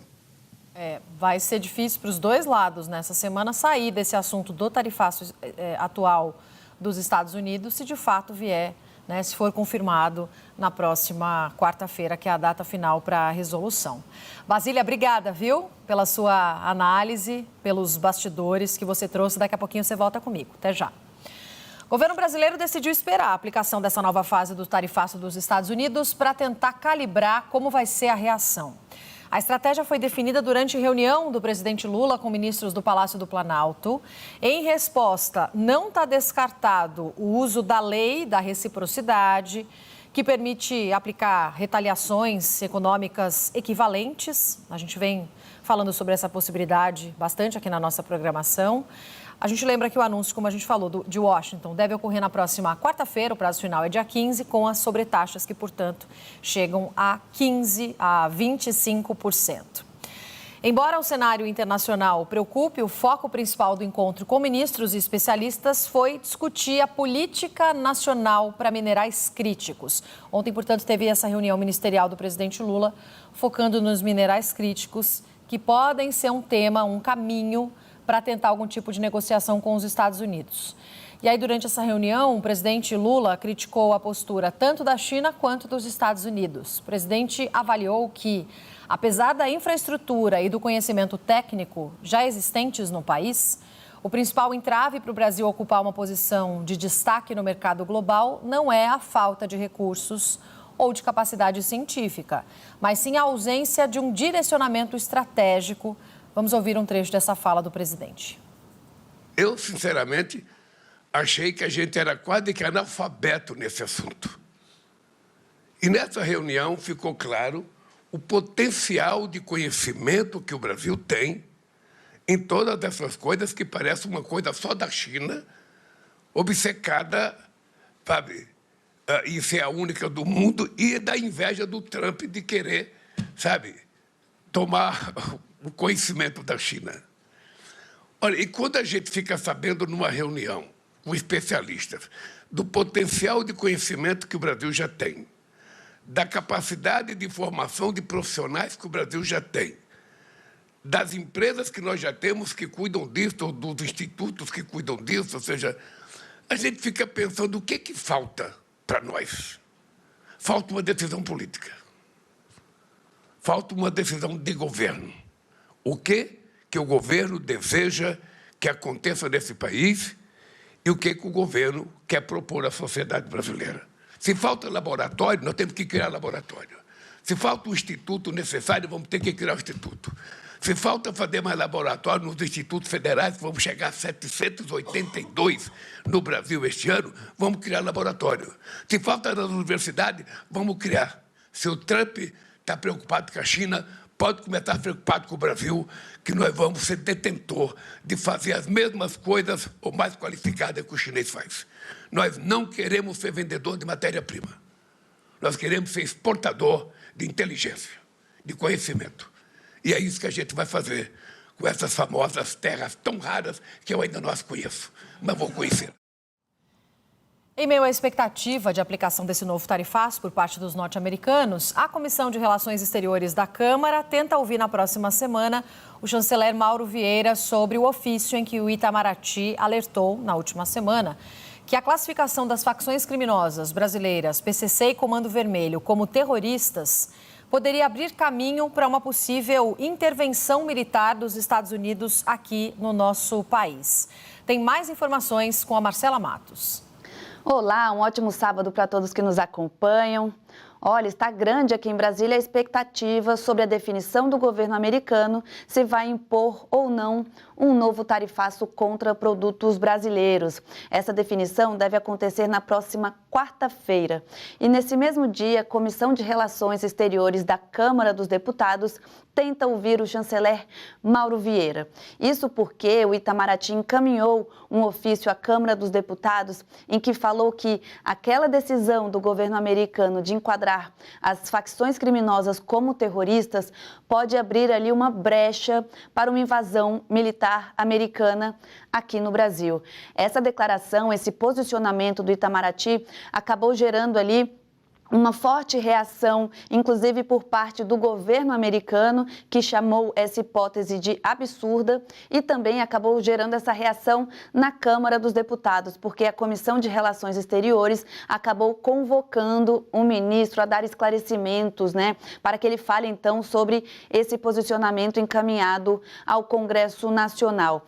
E para a gente ter uma noção do clima hoje que antecede essa reunião, eu conversei com o presidente da Comissão de Relações Exteriores, o deputado Luiz Felipe de Orleans e Bragança, e o que ele diz de um tom bem crítico, é que o chanceler acabou cruzando uma linha ao adotar uma postura política dentro do Itamaraty e aventar uma hipótese que, no limite, pode acabar gerando uma crise diplomática com os Estados Unidos. Então, é por isso que o chanceler Mauro Vieira foi convocado a dar esclarecimentos. O esforço é que essa oitiva aconteça na próxima quarta-feira, mas, por enquanto, tem esse movimento por parte da Câmara em ouvir o chanceler, mas ainda não houve uma confirmação se ele vai comparecer ou não. Devolvo para você. Obrigada, Marcela. O governo dos Estados Unidos anunciou uma nova rodada de sanções financeiras contra o Irã, tendo como alvo principal um banqueiro, Ali Ansari. Esse banqueiro é acusado por Washington de ter desviado recursos públicos e administrar uma rede bilionária de ativos no exterior para beneficiar um dos apontados como sucessor do líder supremo iraniano, além de financiar a Guarda Revolucionária Islâmica. O cerco econômico ocorre em meio ao fim do cessar-fogo entre os dois países, motivado por recentes ataques a navios comerciais no Estreito de Hormuz. Paralelamente à pressão econômica, o presidente Donald Trump elevou as ameaças no campo militar. Em entrevista, Donald Trump afirmou ser o alvo número 1 de Teherã há anos, revelou ter deixado instruções claras para as Forças Armadas e que, caso ele seja assassinado em um atentado ordenado pelo regime iraniano, os Estados Unidos devem responder bombardeando o Irã em níveis nunca vistos antes. Apesar dessa escalada verbal absurda e do fim do acordo de trégua, que a gente acompanhou na última semana, o presidente norte-americano indicou que teria aceitado um pedido de Teherã para manter os canais de negociações abertos, mas é difícil a gente entender as diferentes narrativas que estão vindo dos dois lados, mas principalmente em relação a Donald Trump. Muitas ameaças, Donald Trump ameaçando destruir o Irã caso o país tente matá-lo. Completou ainda dizendo que 1.000 mísseis estariam prontos. Essa mensagem aí publicada depois de novos relatos sobre ameaças contra o presidente, Uma postagem que também ocorre em meio a essa nova escalada de tensões entre os Estados Unidos e o Irã. Subiu para mais de 4.000 o número de mortos nos terremotos que atingiram a Venezuela, segundo o balanço divulgado pelo governo. O presidente Lula conversou por telefone com a presidente da Venezuela, Delcy Rodrigues, em relação à situação no país depois dos terremotos e as ações de assistência às vítimas. Deixa eu voltar a acionar nosso repórter. Murilo Fagundes está em Brasília e vai trazer um balanço para a gente, até porque as equipes de assistência brasileira voltaram aqui para o nosso país, Murilo? Bom dia para você de novo. É isso, Roberta. Bom dia novamente para você e para todos. Já são mais de 4.000 mortos, como você disse, mais de 16.000 feridos e 18.000 desabrigados na Venezuela. E foram 6 voos de ajuda humanitária aqui do Brasil que se encaminharam, então, até ao nosso país vizinho. E lá, então, eles ajudaram no resgate de algumas vidas e também na localização de mortos que estavam ali realmente desaparecidos. Ontem, essa missão humanitária, com o chefe da missão, Armin Braun, da Defesa Civil aqui do Brasil, eles voltaram para a capital federal e lá na base aérea, junto a militares, deram algumas declarações, trazendo justamente esse panorama, esse relato de como foi essa missão humanitária. As equipes brasileiras, então, foram recebidas aqui por autoridades do Itamaraty e por outros integrantes também da Força Aérea Brasileira. Os profissionais, eles foram enviados lá logo depois dos terremotos no dia 24 de junho. E essa atuação concentrou esforços justamente na busca por sobreviventes. Essa é uma missão internacional formada por vários países, inclusive na qual o Brasil já participou antes, ali aliado a outras nações. Como, por exemplo, na Turquia, quando houve os terremotos, o Brasil participou de missões como essas. E chama a atenção, viu, Roberta, quem nos acompanha, justamente o baixo número ali, de resgates de pessoas com vida. E isso foi explicado pelo chefe da missão, Armin Braun. Ele destacou que esse número foi inferior ao de outras tragédias por causa justamente do perfil dos prédios, das edificações da Venezuela. Segundo ele, eram perfis mais desafiadores, lajes vez mais espessas ali que realmente dificultavam o trabalho dos militares e de todos aqueles que estavam atuando nesses fortes terremotos ali na Venezuela. Ele disse que apesar desse número ser considerado inferior ao de tragédias como o da Turquia, cada vida salva foi importante. Então, por isso, essas missões humanitárias são tão relevantes para esse pós-tragédia.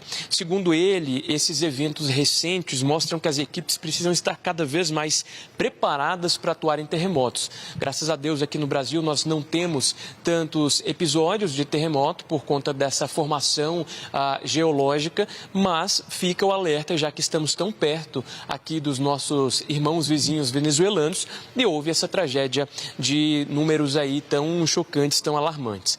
Essa fase de busca e resgate, ela foi encerrada. Então, o Brasil mantém apenas assistência humanitária, já que com os terremotos, vários hospitais foram devastados, escolas, moradias, e o governo brasileiro tem ajudado principalmente nessa questão da construção de moradias populares, que é justamente o próximo passo, a próxima etapa, que é a reconstrução dos locais que foram atingidos. A FAB já levou nessa viagem, então, mais de 50 militares, mas há outros números. Nós temos 93 militares da Marinha, 71 bombeiros, 4 especialistas da Defesa Civil e técnicos da Anatel, que também ajudaram nessa missão humanitária. Para fechar aqui, a gente traz um pouco da repercussão política. O presidente Lula falou ontem com a presidente da Venezuela, Delcy Rodrigues, e prestou ali, né, todo o apoio, disse que o Brasil vai continuar apoiando, e Delcy Rodrigues também agradeceu o presidente Lula por esse apoio humanitário. A gente sabe que a Venezuela vem de uma crise política bastante intensa, desde a saída de Maduro do poder e a chegada de Delcy Rodrigues com a atuação firme ali dos Estados Unidos, e a gente sabe que isso também tem sido um desafio nas relações diplomáticas. Mas nesse momento, pelo tom da nota divulgada pelo Palácio do Planalto, todas essas divergências e debates políticos foram deixados de lado para o foco realmente estar na missão humanitária que o Brasil ajuda a conduzir na Venezuela. Roberto. É isso, Murilo. Obrigada, viu, pelas suas informações. Um ótimo trabalho para você em Brasília. Gente, vamos mostrar uma imagem impressionante que mostra mais de 900 cobras, incluindo espécies venenosas, em uma correnteza da China. Olha só, você vai começar aí a ver no meio da água, porque o que aconteceu? Esses animais escaparam de um criadouro depois de enchentes destruírem a estrutura de uma fazenda no sul do país. E aí essas serpentes acabaram sendo levadas pela água e invadiram áreas urbanas. Tem os vídeos que você está vendo que circulam nas redes sociais que mostram os animais boiando e se arrastando pelas ruas alagadas, enquanto moradores tentaram capturá-los. Segundo autoridades, várias pessoas acabaram sendo atacadas e uma mulher morreu. As equipes de emergência foram mobilizadas para tentar localizar e recolher os animais. A população foi orientada a manter distância, claro, e acionar os serviços de resgate, além de, acionar os serviços de resgate ao avistar essas cobras na região. Ainda nas notícias internacionais, 10 pessoas morreram depois da queda de um avião de pequeno porte nas Bahamas. Segundo a Autoridade de Investigação de Acidentes Aéreos, essa aeronave, um Cessna 402, decolou do aeroporto internacional com destino ao aeroporto de San Andreas. Durante o trajeto, o avião teria apresentado dificuldades, ainda por motivos desconhecidos, antes de cair em uma área de vegetação. De acordo com a polícia local, 9 passageiros e um piloto estavam a bordo. Todos eles morreram. Uma pessoa chegou a ser resgatada com vida, mas não resistiu aos ferimentos. Essa tragédia aconteceu justamente no dia em que o país celebrava os 53 anos de independência. O primeiro-ministro, Philip Davis, lamentou o acidente e afirmou que a data, marcada por comemorações, se transformou em um dia de luto nacional. As causas do acidente serão investigadas pelas autoridades.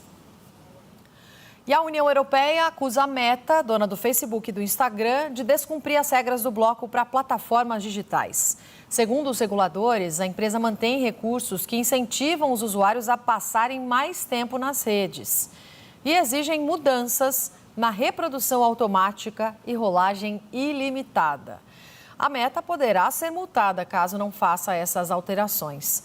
A acusação é resultado de uma investigação com base na Lei de Serviços Digitais da União Europeia, que obriga grandes plataformas a adotarem medidas para reduzir os riscos ao usuário e também combater conteúdos ilegais e impedir o uso excessivo.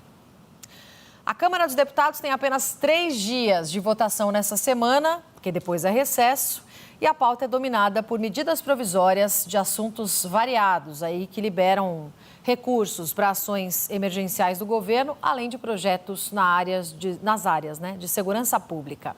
Deixa eu voltar a Brasília, acionar de novo o nosso Murilo Fagundes, que vai trazer para a gente alguns detalhes, porque assim, né, Murilo? Pauta de fim da escala 6x1 ficou para depois, nem chance. Misoginia também. O que é que vai dar tempo de trabalho nesses poucos dias, hein? Pois é, Roberto, eu estava conversando ontem com o deputado Kim Kataguiri e ele está com um projeto lá que coloca um teto para o valor do IPVA. Muda as regras ali e coloca um teto de 1%, né? Diminuindo esse valor do IPVA. E aí ele me disse o seguinte, olha, antes das eleições costuma acontecer milagre aqui no Congresso, né? Os parlamentares começam a votar temas ali realmente mais populares. Mas pelo jeito, neste ano, antes das eleições, temas populares como o fim da escala 6x1 não devem ser pautados, pelo menos é o que tudo indica no Senado, de acordo com o clima de momento, de hoje. Além deles, outros temas também devem ficar para depois por causa do contexto polêmico ali, como no caso desse projeto que criminaliza a misoginia. A ideia, Roberto, é justamente essa. Nessa última semana de votações, antes das convenções partidárias que estão chegando a partir do dia 20 de julho e também o último tempo, ali, o último período antes do recesso, esses 3 dias, a ideia é justamente votar esses projetos mais protocolares, que liberam recursos, né, ali, as medidas provisórias que destinam cerca de R$1 bilhão para as ações emergenciais do governo em várias áreas, como agricultura familiar, desenvolvimento regional, assistência social e meio ambiente. Também estão na pauta outros projetos, como reconhecimento facial em espaços públicos, combate ao abandono de animais, funcionamento das agências reguladoras, mas esses projetos mais ali destacados, que têm sido mais discutidos na sociedade, como a criminalização da misoginia, como eu disse, e também o fim da escala 6x1, por hora, não tem nenhum sinal de serem ali discutidos de forma mais efetiva. A gente lembra que com o calendário eleitoral se aproximando, né, os parlamentares correm para suas bases, para articularem as convenções, articularem também essas negociações políticas. Naturalmente, a pauta do Congresso vai ficando em segundo plano. Então, são os últimos minutos, 45 de segundo tempo, e então essas pautas de liberação de recursos devem ficar ali no radar dos deputados e senadores. Vale destacar aqui para quem nos acompanha, claro que o impasse entre Davi Alcolumbre, presidente do Senado, e o presidente Lula segue. Então, sem sinal de distensão nesse relacionamento, alguns líderes aliados de Lula tentam agir para distensionar, para realmente acalmar os ânimos, mas ainda sem muito sucesso. A relação entre eles, então, segue desgastada nos bastidores e, com isso, pautas importantes, como o fim da escala 6x1, também ficam em segundo plano.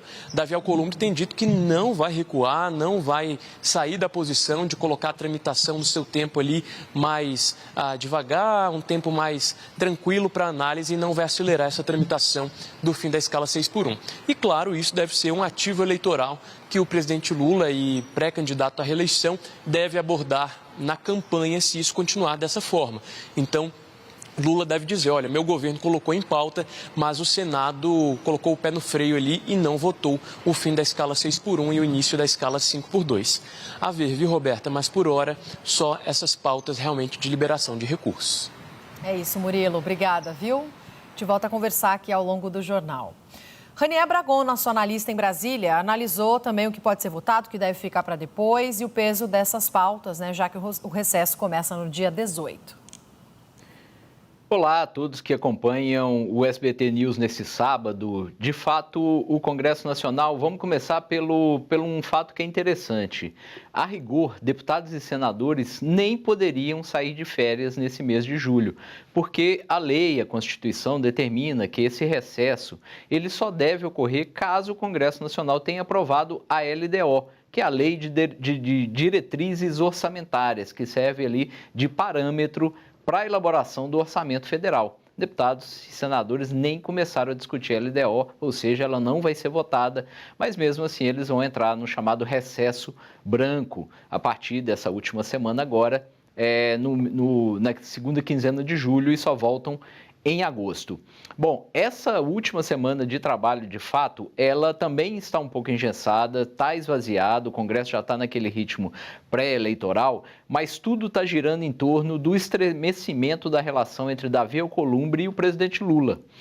Os dois estão rompidos desde o final de abril, quando Davi Alcolumbre liderou no Senado a rejeição ao nome de Jorge Messias, a indicação de Lula ao Supremo Tribunal Federal. Desde então, bombeiros dos dois lados tentam fazer uma reaproximação, marcar uma reunião, uma conversa, mas até agora isso não ocorreu.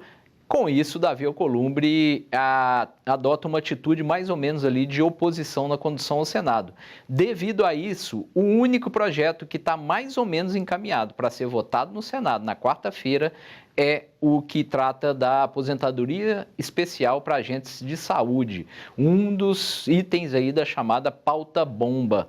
E esse projeto, segundo o governo, deve ter um impacto aí estimado em cerca de 3 bilhões ao ano, impacto aos cofres públicos. Então esse projeto está na pauta, se entrar em votação no Senado mesmo, vai ser aprovado, porque nenhum senador, ou muito poucos senadores vão votar contra um projeto desse há 3 meses das eleições.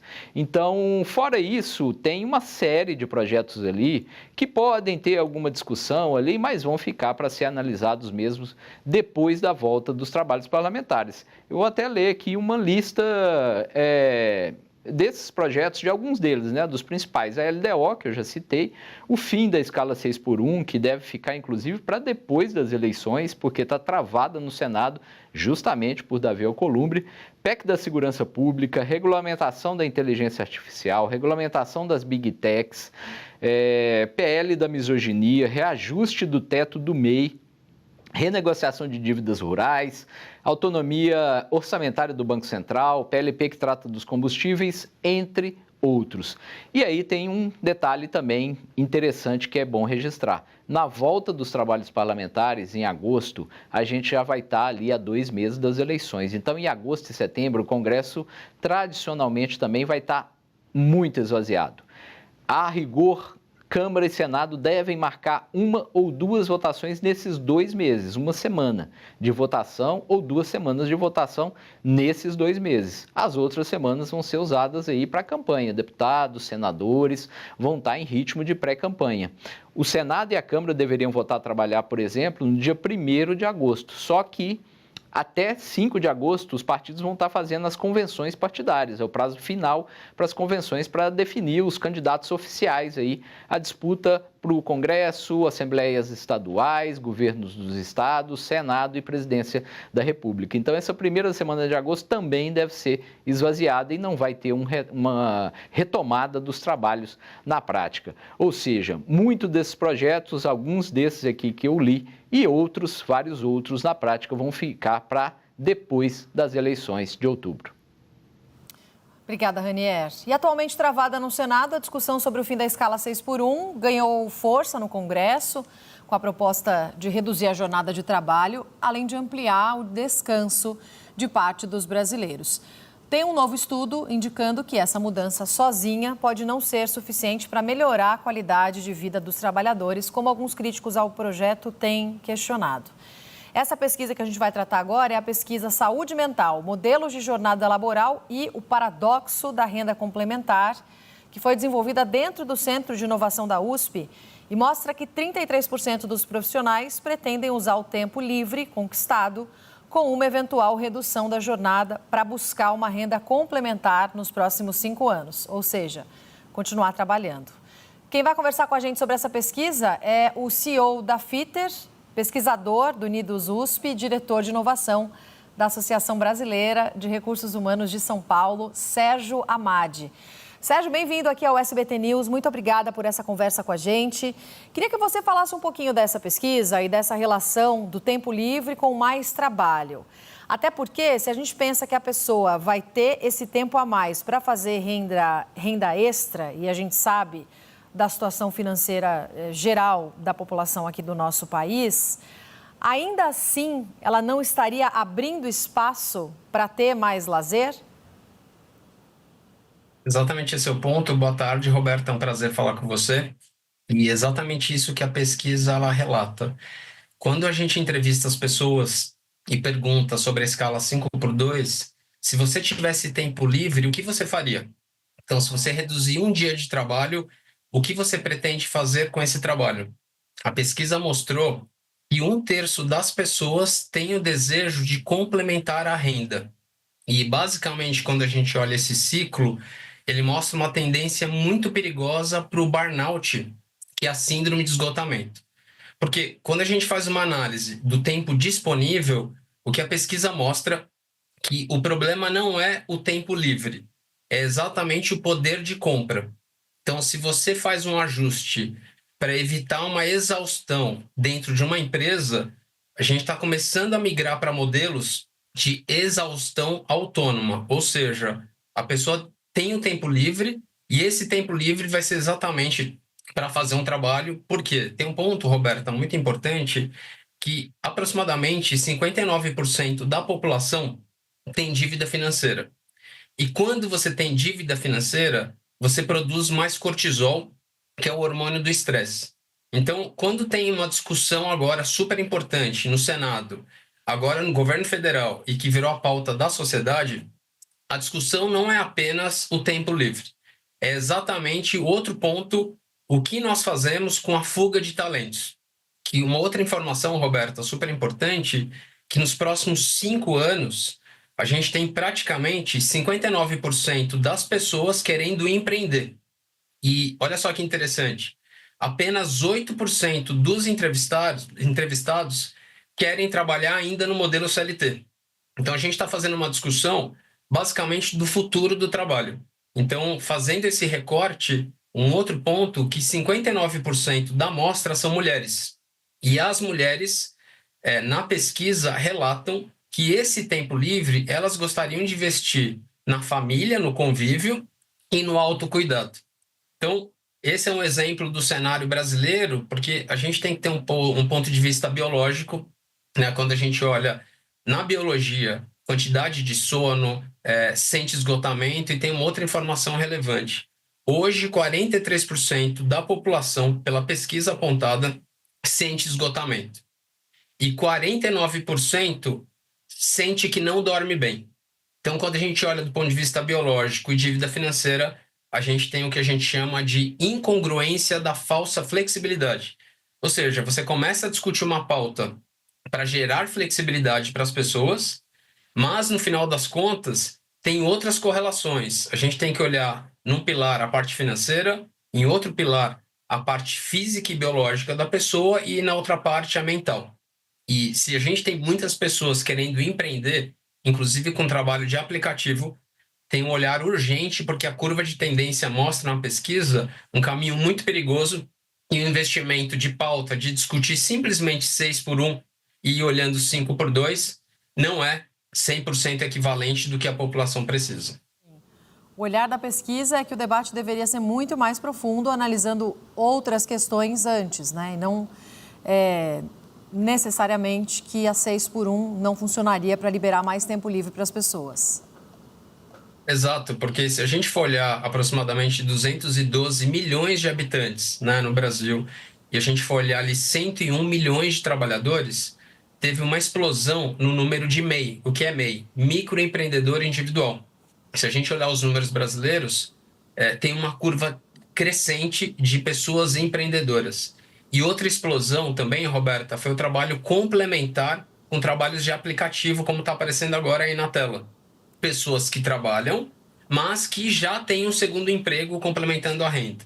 Então, quando você faz esse recorte, isso mostra que o trabalho formal ele vem passando por uma crise.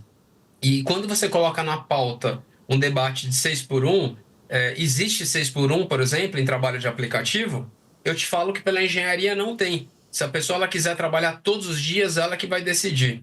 A pessoa que tem uma empresa tem algum tipo de escala? Não tem, porque a pessoa que é dona de uma empresa, pode ser que ela trabalhe todos os dias. Então, quando você traz uma discussão do emprego formal, tem um olhar muito importante da ciência de dados e da neurociência. Porque eu vou trazer um outro número relevante. No ano passado, no Brasil, nós tivemos 472 mil afastamentos psicológicos no ambiente de trabalho. Isso é equivalente a 68% de aumento.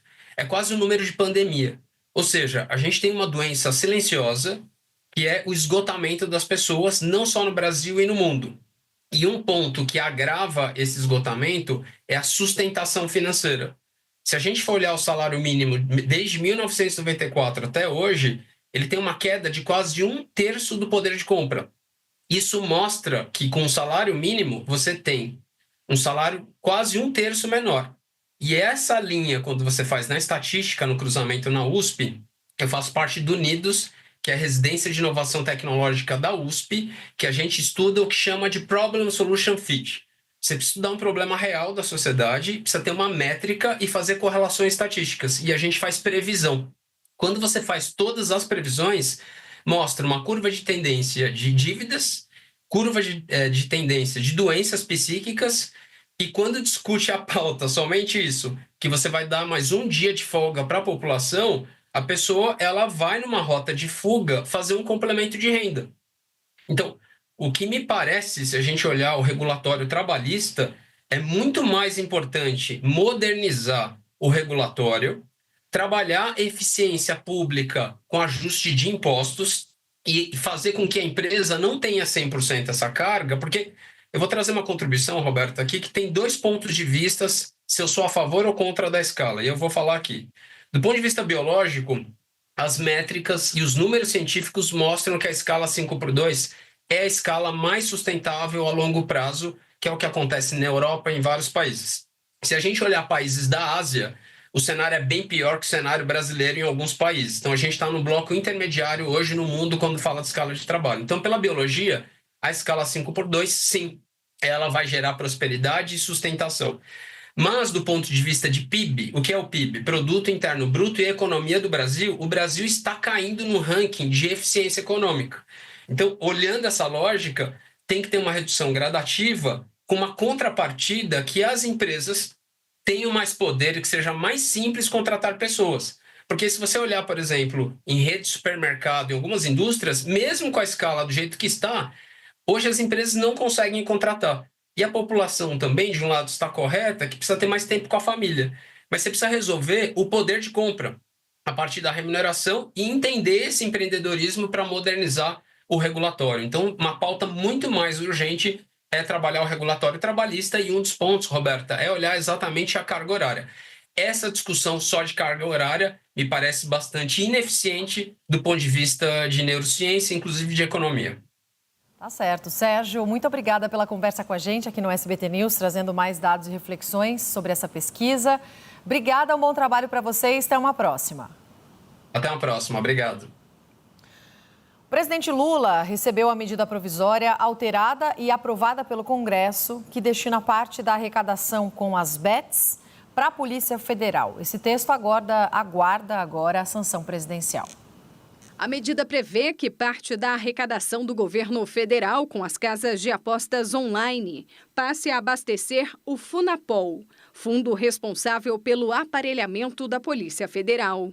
O texto foi editado pelo Palácio do Planalto e alterado no Congresso. Por isso, ainda deve ser sancionado pelo presidente da República. O relator na Câmara, deputado Aloísio Mendes, defende que a iniciativa vai fortalecer a segurança pública. Com esse incremento do Funapol, de recursos da BET, com recursos do Tesouro, sem dúvida nenhuma, a Polícia Federal terá muito mais elementos e instrumentos para fazer frente ao avanço do crime organizado no nosso país. O repasse será de forma gradual, 1% da arrecadação em 2026, 2% em 2027 e 3% a partir de 2028. O governo também fica autorizado a repassar até R$200 milhões ao fundo ainda neste ano, usando recursos do Tesouro Nacional. O Funapol foi criado para financiar as atividades da Polícia Federal. Com a medida, além de ganhar uma nova fonte de receita, o fundo também vai custear despesas com a saúde dos servidores da PF. Para este especialista em políticas públicas, o desafio será garantir que esses recursos sejam aplicados de fato no fortalecimento das ações da corporação. A gente tem que olhar primeiro à luz da quantidade de recursos que vai ser. Então, no ano passado, o governo federal arrecadou com as bets aproximadamente 9 bilhões. A sociedade tem que ficar acompanhando para ver se, de fato, esse recurso está sendo utilizado só para benefício de uma classe ou para, de fato, aparelhar a Polícia Federal para realizar ações que vão ajudar a combater o crime organizado.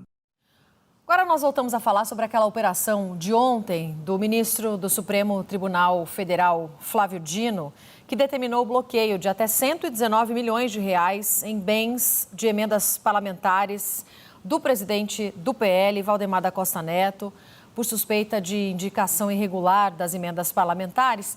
E a gente vai voltar a esse tema porque tem manifestação do presidente da Câmara dos Deputados. Hugo Mota se manifestou agora há pouco, foi pelas redes sociais, né, gente? Vamos ver aqui.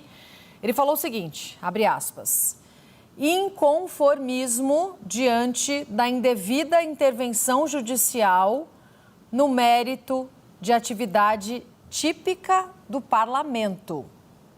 Essa foi a nota assinada por Hugo Mota, então não é manifestação nas redes sociais, é nota.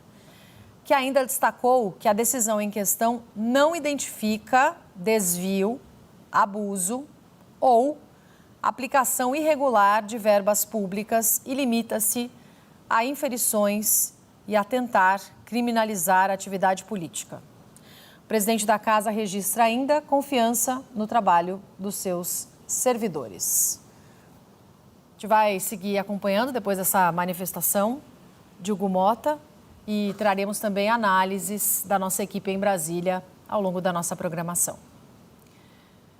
Vamos continuar falando de economia, agora tratando sobre os dados da inflação, que saíram ontem. A inflação perdeu força e desacelerou em junho. Os alimentos ficaram mais baratos e até comer fora de casa pesou menos no bolso. É a receita perfeita, comer bem sem gastar demais. E no mês passado ficou um pouco mais fácil encher o carrinho do mercado ou se sentar à mesa de um restaurante. É sempre bom poder gastar menos e comer mais. O café, o arroz, feijão, tudo pra gente isso é ótimo. É sempre bom reduzir um pouquinho. Segundo o IBGE, quem preferiu fazer a comida em casa economizou principalmente no café, que ficou quase 4% mais barato, e nas frutas, com redução de 1,5%. Até o preço da carne ajudou quem quis acompanhar os jogos da Copa com o tradicional churrasco. Por outro lado, o feijão carioca e a batata inglesa salgaram as despesas. Já a alimentação na rua teve uma variação próxima de zero. Bom para o freguês e para quem trabalha no setor. Levando em consideração que é um mês de baixa temporada, mas foi bastante movimentado, deu muito bom pra gente, nos trouxe bastante lucro. Essa foi a primeira deflação no grupo Alimentos e Bebidas em 6 meses. E essa queda nos preços trouxe impactos para todo o mês de junho. A inflação desacelerou e fechou em 0,16%. E a alimentação pesa muito para famílias de baixa renda, né? Quanto menor a renda da família, mais a alimentação pesa. Então, ver uma queda de preço nesse grupo de despesas é muito importante. O IPCA, Índice de Preços ao Consumidor Amplo, que mede a inflação oficial, caiu quase meio ponto percentual em relação a maio, quando ficou em 0,58%, de acordo com o IBGE. No ano, a inflação acumula alta de 3,3% e em 12 meses, 4,6%. Ainda acima do teto da meta definida pelo Banco Central, que é de 4,5%. No mês passado, as safras e o mercado externo ajudaram a conter os preços. Mas daqui para frente, o que deve pesar mais na balança é o clima. Tem muita incerteza por conta do El Niño, que é um fenômeno climático que vai afetar as nossas safras, com pouca ou muita intensidade. A meteorologia adverte que vai ser um efeito forte, então a expectativa é de que cause algum prejuízo, podendo haver novo conjunto de novos aumentos em torno dos alimentos. E o consumo nos lares brasileiros cresceu quase 4%, segundo o levantamento da Associação Brasileira de Supermercados. Esse bom desempenho, estabilidade do mercado de trabalho e manutenção da renda são alguns fatores que ajudam a explicar essa alta. O SBT News conversou com o vice-presidente da Abras, Márcio Milan, para entender esse cenário otimista. O que explica essa alta? Você poderia detalhar o porquê que em maio deste ano houve um aumento em comparativo a maio do ano passado no consumo dos brasileiros nos supermercados? E esse aumento no consumo, ele tem 3 pontos fundamentais. O primeiro ponto fundamental que eu coloco aqui, que é a questão da empregabilidade. Em maio, nós tivemos quase 73 mil novos empregos, mas quando a gente analisa de janeiro a maio desse ano, nós tivemos 767 mil novos empregos com carteira assinada. E aí, quando a gente fala carteira assinada, nós estamos falando com todos os benefícios, com vale alimentação, vale refeição. Então, isso foi um fator bastante positivo aí para o crescimento. O outro ponto que eu colocaria também em relação ao crescimento que houve nesse período, nós tivemos recursos que entram normalmente, como Bolsa Família, mas nós tivemos aqui o primeiro lote de restituição de imposto de renda, que trouxe 16 bilhões aí no mês de maio.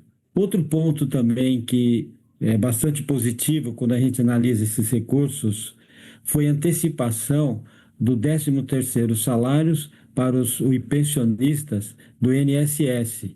E isso trouxe aí 78,2 bilhões. Eu gostaria que você detalhasse mais sobre a influência, de mudanças no mercado de trabalho no consumo dos lares brasileiros. De que forma os empregos formais influenciam na hora de fazer as compras no supermercado? Quando nós analisamos aí a questão do emprego, muitas vezes a gente olha apenas o fato da pessoa que não estava empregada e ela passou a ser empregada com carteira assinada. Então, ela não tinha uma remuneração mensal, ela não tinha aquilo que nós chamamos dos benefícios, que é o vale alimentação, vale refeição. Com esses recursos que ele passa a ter, com essa renda que ele passa a ter, ele consegue consumir mais e melhor antes, quando ele não tinha esse emprego. Então, o emprego ele tem um fator muito importante e relevante, não só para a sobrevivência do empregado, mas também para a movimentação da economia como um todo. Então, isso movimenta uma cadeia de abastecimento toda. Então, ele traz esse aumento do consumo de uma forma consistente e crescente, como a gente acabou de falar nos números aí de maio. Qual o movimento que os consumidores brasileiros estão fazendo para talvez consumir mais? Eles estão mais atentos a promoções? O que a Braz analisa que eles estão fazendo para o dinheiro render mais até o final do mês? A gente vem percebendo dos consumidores que eles continuam consumindo e com uma escolha melhor. Então, de um lado, a gente verifica que alguns consumidores estão procurando embalagens maiores, que tem uma economia aí de preço, e por outro lado, você verifica que a própria indústria está oferecendo outras alternativas de embalagens menores para famílias menores e até pessoas que vivem single, ou seja, vivem sozinho. Então, mesmo com esse aumento que a gente tem observado no IPCA, isso não tem diminuído o consumo das famílias. Bom, gente, vamos falar sobre as férias escolares, né? As férias de julho, não só escolares, mas para muita gente também, porque costumam significar casa mais cheia e vários aparelhos ligados ao mesmo tempo. Nesse mês, o consumidor ainda tem um motivo a mais para se preocupar. A conta de luz ficou mais cara com a bandeira tarifária amarela. Em plenas férias, Matheus quebrou o pé. Então, precisa ficar de repouso em casa e aproveita o tempo livre para jogar videogame, mexer no celular e assistir à televisão. Não tá preocupado não como é que vai vir essa conta? Ah, não tem o que fazer, né? Vai ter que vir, cara. E ele não é o único. O irmão também está de férias da faculdade e liga tudo ao mesmo tempo no quarto. Computador, toca-discos, teclado e carregadores. Eu sei que a gente gasta bastante, às vezes as luzes ficam acesas o dia todo, quando é um dia de chuva a gente fica em casa, a gente vai ter que mudar, né, para que fique dentro do padrão de gasto que a gente tem aqui em casa. Enquanto isso, na cozinha, a mãe prepara o lanche e aciona os eletrodomésticos. Com a família toda em casa, o consumo de energia dispara e a conta de luz também. Abre a geladeira, agora que é férias dormem mais tarde, então eles abrem a geladeira até 1 da manhã, o tempo todo. A conta de luz e as passagens aéreas foram as grandes vilãs da inflação oficial de 0,16% em junho. A energia elétrica residencial teve o maior impacto individual sobre o IPCA e deve continuar pesando no bolso do consumidor, porque não há previsão de retorno da bandeira tarifária verde. O aumento do custo da energia por conta da bandeira amarela afeta o orçamento das famílias de uma maneira geral, principalmente as famílias de menor renda, que já tem um orçamento reduzido e que a conta de energia no final do mês tem um peso maior no orçamento dessas famílias. A Agência Nacional de Energia Elétrica, a ANEEL, explica que a bandeira amarela foi acionada por causa da estiagem, que reduz o nível dos reservatórios das hidrelétricas e exige o uso das usinas termoelétricas, onde a geração de energia é mais cara. Para o segundo semestre, a previsão é de que os efeitos do El Niño tragam temperaturas mais altas e menos chuva. Diante desse cenário, a recomendação é economizar energia. Diminuir o tempo de banho, ter um controle maior naqueles itens que têm maior gasto de energia, tudo isso acaba ajudando bastante no final do mês a fechar o orçamento. A Mirna bem que está tentando. Se o Arthur e o Matheus vão colaborar, só a conta de luz que chegar em agosto é que vai dizer. O Senado deve votar na próxima semana a medida provisória que libera 10 bilhões de reais para subsidiar o óleo diesel e conter a alta dos preços causada pela guerra no Oriente Médio. Esse texto, já aprovado pela Câmara, perde a validade na quinta-feira, dia 16. Deixa eu voltar a Brasília. Nosso repórter Murilo Fagundes está comigo para falar também sobre essa expectativa. Conta mais, Murilo.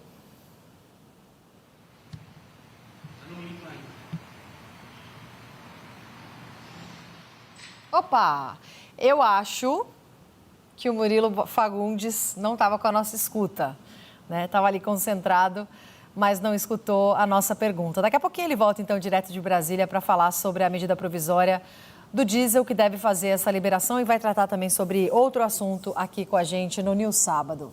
Vamos falar de esporte?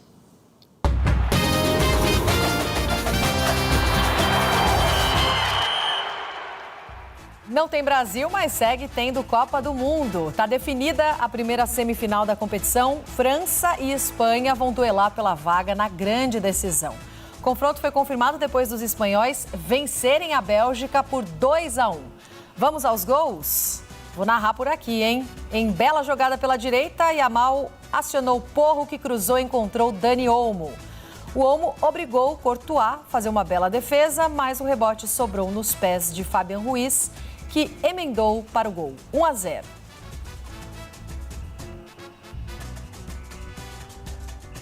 O empate veio na primeira finalização belga ao gol, aos 41, quando o Ketalari testou sem chances para o Unai Simon. O gol da Bélgica foi o primeiro sofrido pela Espanha nessa Copa. Encerrou a sequência de mais de 600 minutos de Unai Simon sem ser vazado em Copas, que é um recorde na história da competição. Aí no finalzinho teve um gol salvador do meio-campista Mikel Merino, garantindo a classificação. Ele que já tinha marcado o gol da vitória contra Portugal, né, na fase anterior das duas partidas, saiu do banco para decidir nas duas ocasiões. E os últimos semifinalistas serão conhecidos hoje. Noruega enfrenta Inglaterra e Argentina e Suíça definem a última classificação. Agora sim, vamos acionar o Murilo Fagundes, nosso repórter em Brasília, para falar da análise no Senado da medida provisória do diesel. Conta mais, Murilo, por favor. Agora sim, oi Roberta, boa tarde novamente para você e para todos. Olha, a gente falava hoje mais cedo que essa vai ser uma semana decisiva para a votação de propostas que liberam créditos, né? Esse é um outro crédito importante porque justamente possibilita, né, é essencial pelo governo para manter o subsídio ao diesel até o final do ano. Vamos lembrar para quem está em casa que esse subsídio é uma ajuda, então, que o governo dá para conter essa questão da instabilidade externa, internacional, que afeta diretamente o preço do combustível aqui no Brasil. Então, o texto já passou pela Câmara, já teve a aprovação dos deputados e agora precisa ser aprovado pelo Senado até o dia 16, que é quando essa medida provisória do governo, que já está em vigor, perde a validade. A MP abre um crédito extraordinário de 10 bilhões de reais com recursos do superávit de 2025 para bancar justamente esse programa. O objetivo, como eu disse, é impactar ali os efeitos da alta do petróleo provocada pela instabilidade no Oriente Médio e evitar um repasse ainda maior para o diesel na ponta da linha, para o preço do diesel nas bombas de combustível. Os recursos serão operados pela Agência Nacional de Petróleo, a ANP, que faz o ressarcimento aos produtores e importadores que aderirem ao programa. Um programa já consolidado, já estabilizado, mas que precisa desse aval do Senado Federal. Portanto, esse recurso aí de bilhões de reais, 10 bilhões de reais, para manter o subsídio ao diesel até o fim do ano, já que estamos em um ano bastante instável internacionalmente, com os conflitos no Oriente Médio que afetam diretamente também os nossos combustíveis aqui no Brasil. Roberta. Dúvida, Murilo. Enquanto isso, a Agência Nacional do Petróleo intensificou a fiscalização contra preços abusivos também, né? Exatamente, porque não adianta apenas um lado dessa cadeia se adaptar ali, né, justamente aos impactos e o outro lado, então, continuar praticando preços que são considerados ali fora do que é esperado, né, ali por toda essa cadeia. Então, a ANP reforça a fiscalização em todo o país, sim, e o foco é justamente identificar esses preços abusivos cometidos, né, por alguns pontos desse ciclo e também garantir que eventuais reduções de custos cheguem ao consumidor. O governo, então, coloca o subsídio, todos os integrantes dessa cadeia também precisam praticá-los. A agência monitora distribuidoras de postos e afirma que pode abrir processos administrativos, inclusive aplicar sanções quando encontrar irregularidades. Para fechar agora, é importante a gente destacar que há sim uma preocupação do governo em evitar movimentos especulativos em momento de grande volatilidade, ou seja, aplica-se esse subsídio lá, mas lá na ponta da linha há um possível movimento especulativo que está no radar do governo, inclusive com possíveis sanções, como a gente disse. Vamos acompanhar, Roberta. Perfeito, Murilo. Obrigada, viu, pelas suas informações. Bom trabalho para você ao longo do dia. O News Sábado, segunda edição, está ficando por aqui. Muito obrigada pela sua companhia.